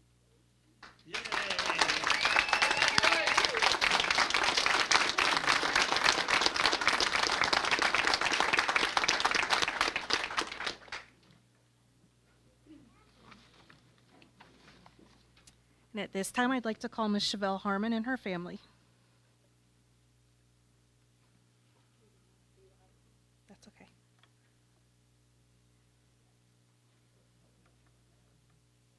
Right hand up, left hand on Bible. Okay. I state your name.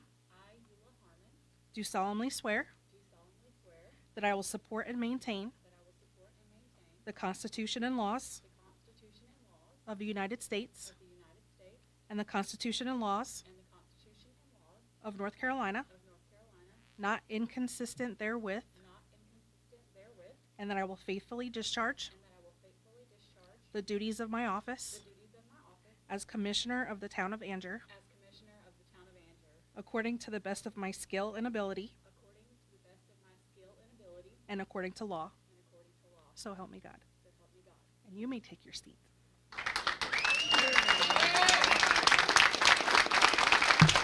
Thank you, honey.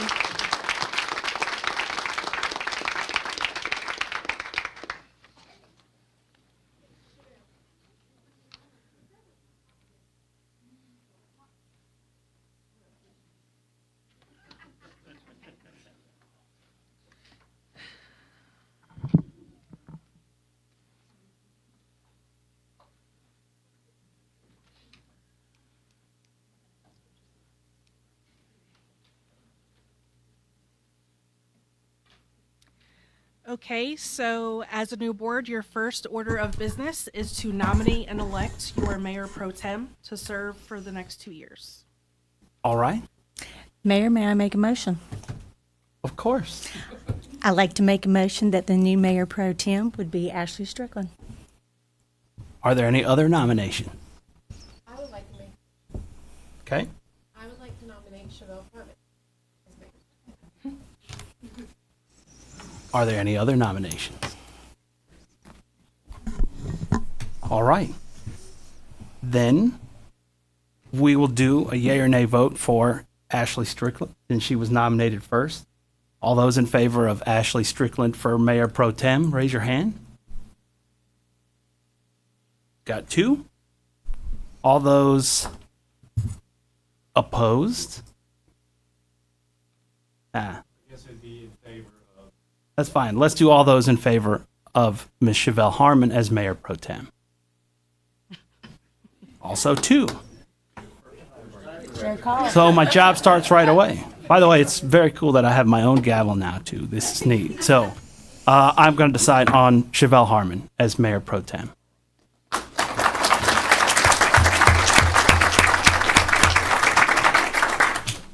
As mayor pro tem, you will have to take another oath of office. So I can come to you. Okay.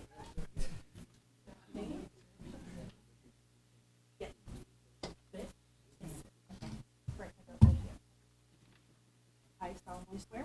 I solemnly swear That I will support that I will support and maintain the Constitution and laws the Constitution and laws of the United States of the United States and the Constitution and laws and the Constitution and laws of North Carolina, of North Carolina, not inconsistent therewith, not inconsistent therewith, and that I will faithfully discharge and that I will faithfully discharge the duties of my office the duties of my office as mayor pro tem as Mayor Pro Tem of the town of Angier, according to the best of my skill and ability, according to the best of my skill and ability, according to law, according to law, so help me God. so help me God.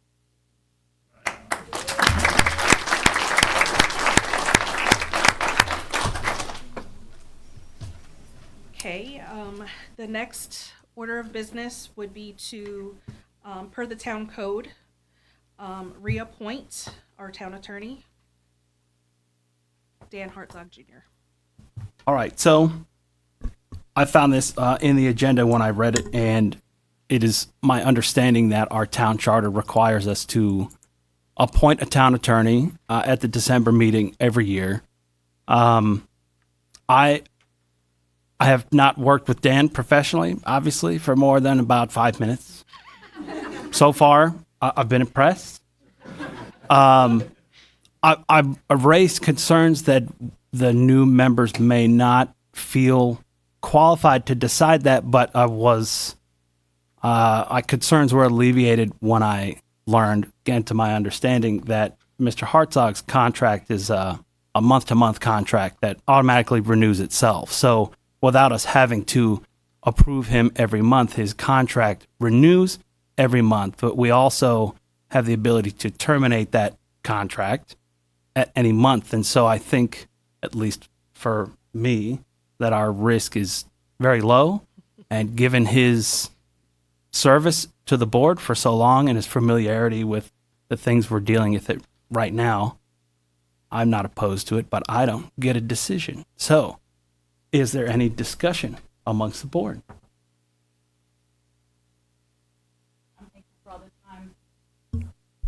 I'm thankful for all the time that he's given to the town. I'd like to make a motion that we reappoint our town attorney. All right. All those in favor of reappointing Dan Hartzog Jr. as the town attorney, raise your hand. It's unanimous, and so he's reappointed. Thank you, Dan.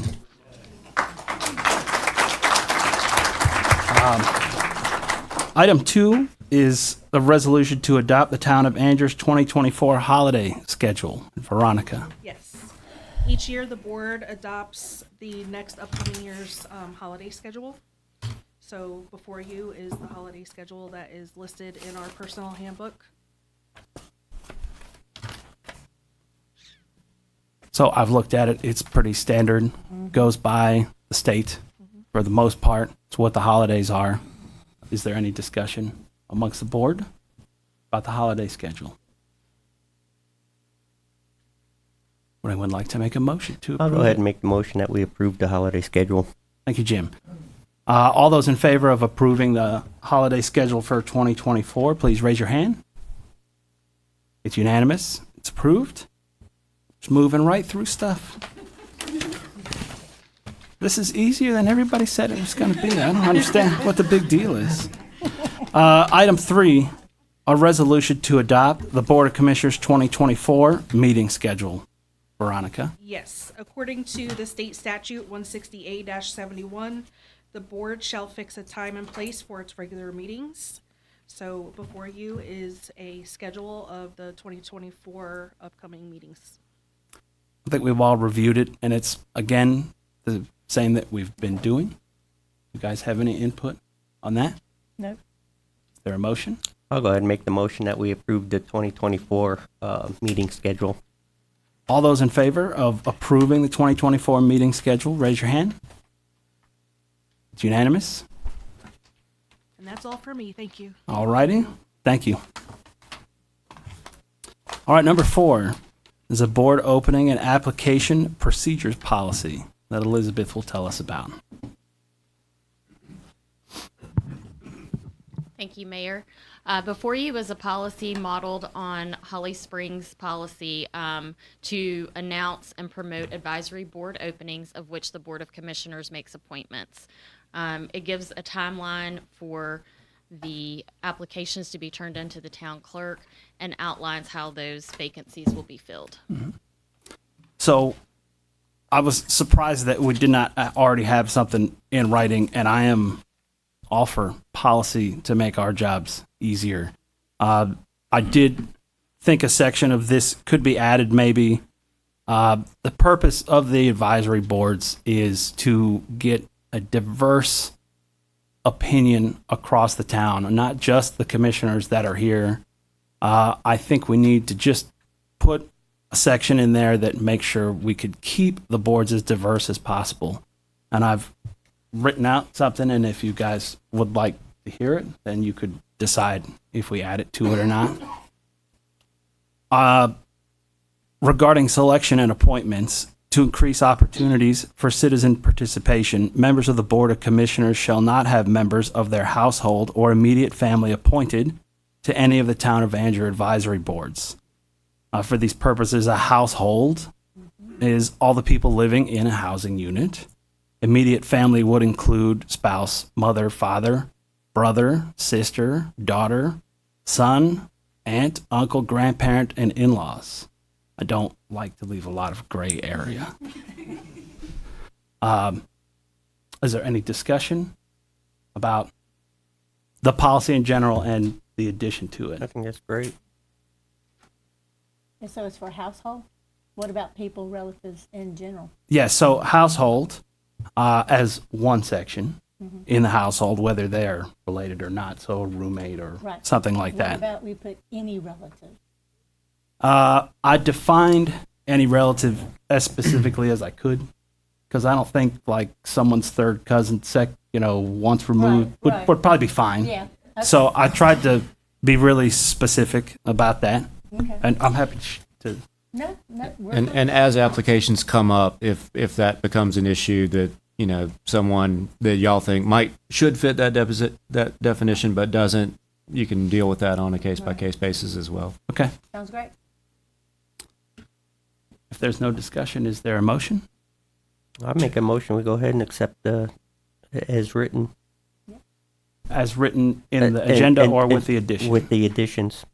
All right. All those in favor of approving the policy with the amendment, raise your hand, please. It's unanimous. So the Policy is approved. Next, we have a resolution of support lead line replacement with Jimmy Cook presenting that to us. Good evening, Board, and congratulations to all the new members. Look forward to working with you. So before you in your packet, you've got the summary of issues with the EPA requiring all utility systems to do an inventory of their service lines going to the houses. They're requiring us to basically define what type of service line there is going to houses. To give you an example, a lot of the old core system may have copper lines, they may be galvanized lines. So we're actually looking at working on with a grant with Withers and Ravenel to for them to actually write a grant for us, so we could possibly hire a contractor to come in, locate those lines that we're not familiar with. We anticipate there's probably about anywhere from 1,000 to 1,200 lines that we're not sure what type of materials they are. So that's the reason for the grant. Now with this grant, we could get a grant or grant/loan. So with being a grant, obviously, there wouldn't be any payback with the grant. If it ends up being a loan, the loan typically could be like at 0%. So we're committing to that, and we could get a grant up to $500,000. We're trying to follow up, so a lot of this is new. If we are awarded the $500,000, we may be able to use that towards our core replacement system. We're not 100% sure on that, but we're trying to work out the details on that. First, we'll see if we were awarded a grant or a loan to determine which route we want to go. So basically what we're doing is we just need approval for the manager to authorize the Withers and Ravenel to go ahead and proceed with writing the grant for us. And then in turn, once we receive the grant, then we'll actually hire a company to come in and actually excavate probably on either side of the water meter to determine what type of materials that we have. And like I said, a lot of that will be in the core system. Majority of our new lines that are going in are PVC lines, so a lot of this affects most of the houses that were built before 1987. And just a side note to reassure our customers that every 3 years we do a lead and copper sample at roughly 20 houses, and we have not had any come back, any traces come back, so knock on wood. So that's that's a positive thing for our residents to be reassured. I agree. And this loan is probably a USDA loan?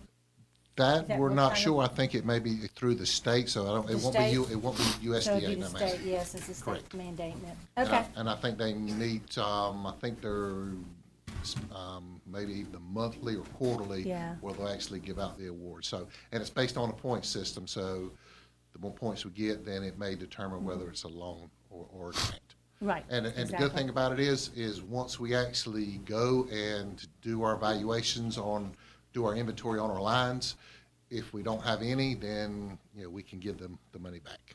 It happens to be a loan. So for tonight, we're going to decide if we are going to hire Withers Ravenel to apply for a grant. That's correct, and appropriate up to $7,500. And it's my understanding that we already have that in the budget for something like this. Yes. Okay. So you need to pass the resolution of support, which is actually part of the grant application. Okay. Is there any discussion? Pretty simple. Is there a motion? I'll do it.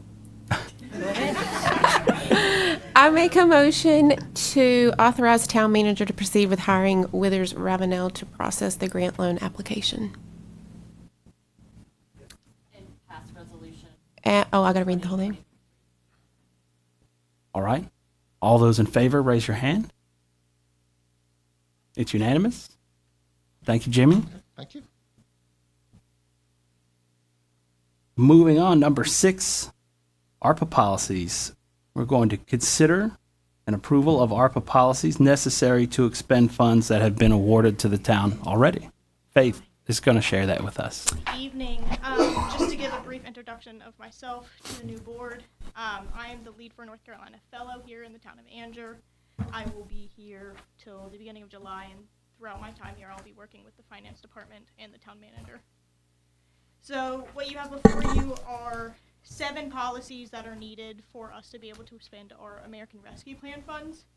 We have to dedicate these funds by the end of 2024, and we need these policies to be passed and adopted so that we can write the ordinances to actually spend the funds. And so those 7 policies are the cost principles policy, which outlines the commitment to monitoring the expenditure of funds, the eligible use policy, which details the permitted categories of spending for the funds, internal controls, which ensure the separation of duties and financial reporting, and making sure that all necessary steps are taken to ensure overall compliance with the ARPA guidelines. The non-discrimination policy, which states the town's commitment to following the regulations prohibiting discrimination. The property management, which outlines the town standards for the title, use, management, and disposal of equipment and supplies acquired using ARPA funds. The records retention policy, which lists the documentation guidelines for all ARPA-related documents. And then the conflict of interest policy, which sets the guidelines to ensure contracts using these funds are free from conflict of interest. And so over the last 2 months, I have been working with the League of Municipalities and Parker Poe to utilize their free service, their free legal services, to draft these policies. This is the first step that we will have. After this, we will need to write the ordinances for each different project that we will be doing, and I will present those to the board. Any questions? Any question? Is there any discussion? So it's my understanding that this is all pretty standard stuff that we're borrowing from League of Municipalities, and Dan has reviewed it. So if there's but some guys in fancy suits with law degrees said we're good. Okay. Is there a motion then? I'll do it. I make a motion we approve the ARPA policies to expend funds that have been awarded to the town. Thank you for your hard work. All right. All those in favor? Raise your hand. It's unanimous. Thank you so much. And it's approved. Thank you, Faith. All right, now it says we're going to have the town manager's report.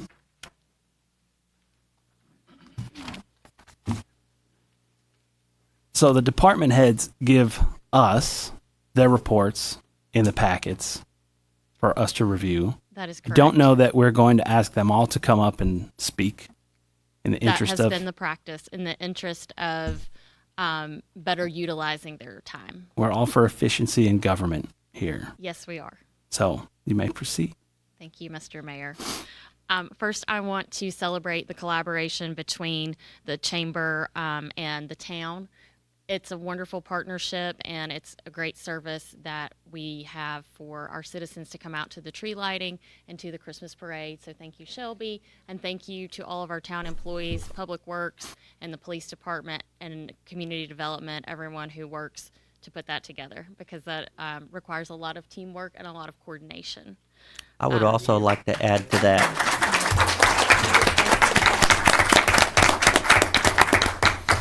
I really do appreciate what all the hard work you have put into making this a success as usual as again. We thank you. I'd also like to thank Mayor Bob Smith and Commissioner Alan Coates again for your service to the town. Your dedication and leadership have truly made a positive impact on our community, and I'm thankful for the opportunity to work with you as elected officials, and I hope I will continue to be able to work with you in the community. Going on to grants. So the board just gave us the permission to pursue a grant for the lead line replacement. So thank you for that. We can continue to seek grant funding through various departments. Each year, the police department receives equipment grants from the Governor's Crime Commission and the Bulletproof Vest Partnership. Additionally, the town received funding from NCDOT to complete a pedestrian and bicycle plan. And the town was also taking advantage of free services through the League of Municipalities, as you heard from Faith.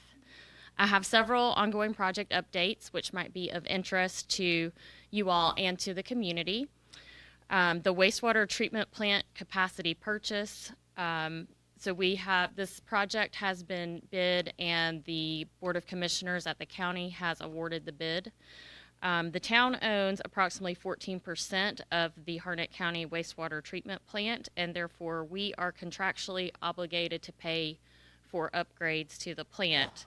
Harnett County received 5 bids, which were mostly competitive. The lowest bidder was Adams Robinson at a total project cost. So this is the county, the town of Anger, the town of Fuquay, the town of Lillington, all own a portion of this plant. So the total project cost is $104,121,000. The town of Anger's portion is $15.4 million.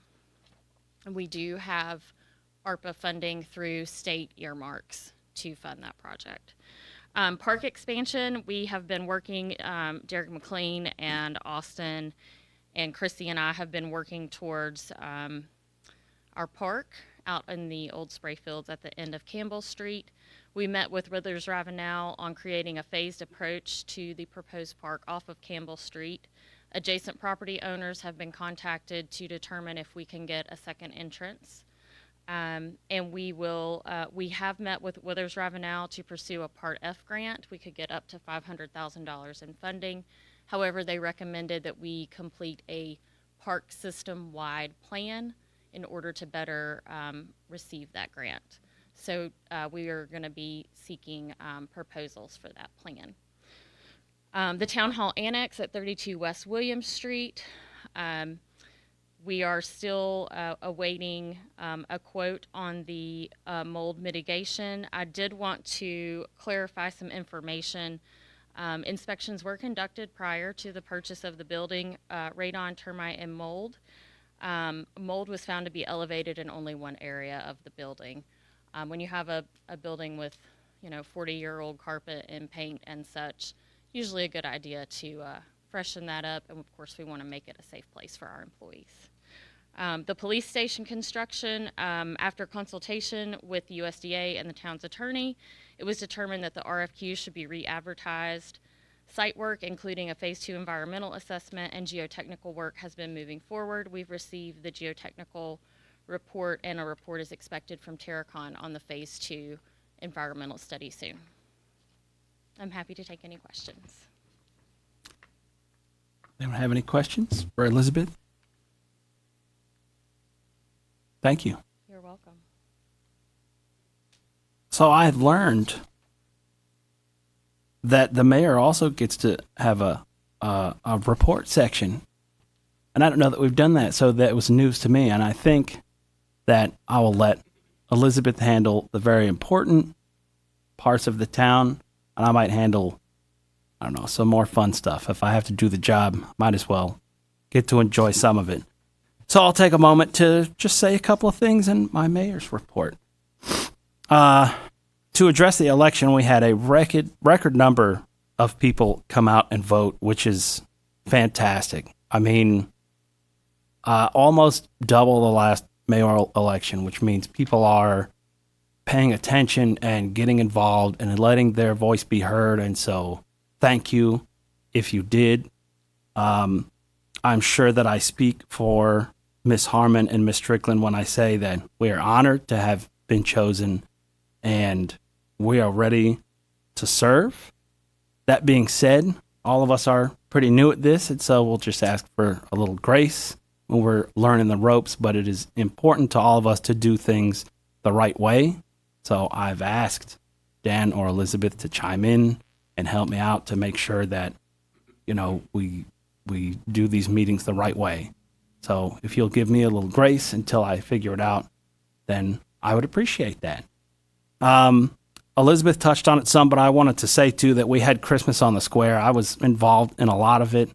The rain was looming over us all week. In fact, I did not even build my float until Thursday because I borrowed the trailer and I didn't want to have to take it apart if we didn't have the parade. So many people worked on that, and the weather, I mean, we might not have gotten any better weather than we got. It was warm. The chamber, I want to also personally thank the chamber, the sponsors and volunteers associated with that. The chamber does so much for this town. A lot of it we don't even realize. That most of the events that happen in this town aren't actually run by the town, but by the Chamber of Commerce. So thank you for that. And special thanks again to all of our staff that worked double time, especially, Public Works and the police department. Chrissy, the fire department, helped out.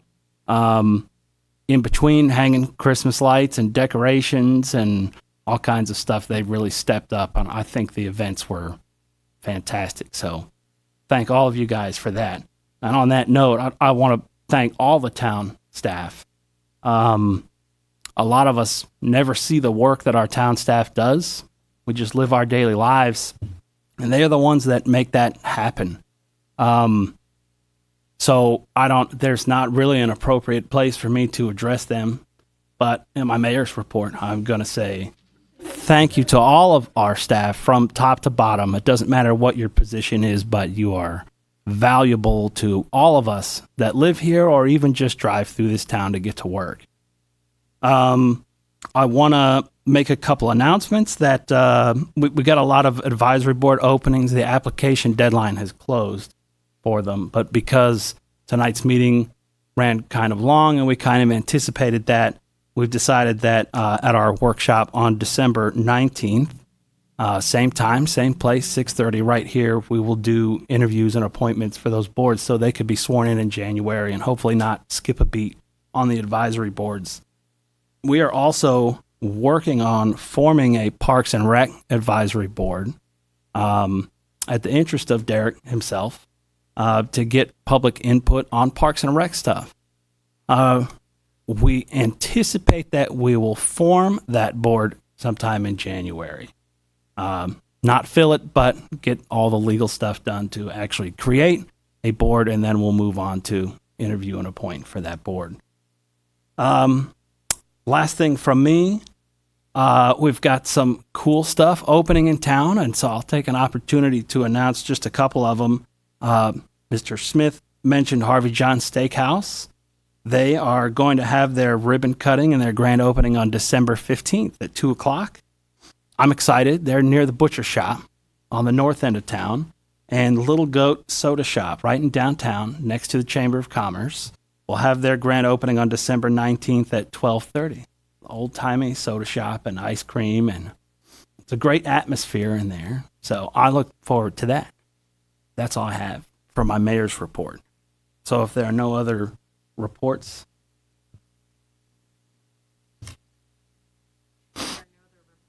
At the beginning of this, Mayor Bob Smith added a closed session. So with that, I will end open session, and we'll probably take a break to allow the room to clear and stretch our legs and stuff. And pursuant to 143.318.11, we will enter closed session to consult with our attorney and discuss personnel. I'm going to black this thing now. It works.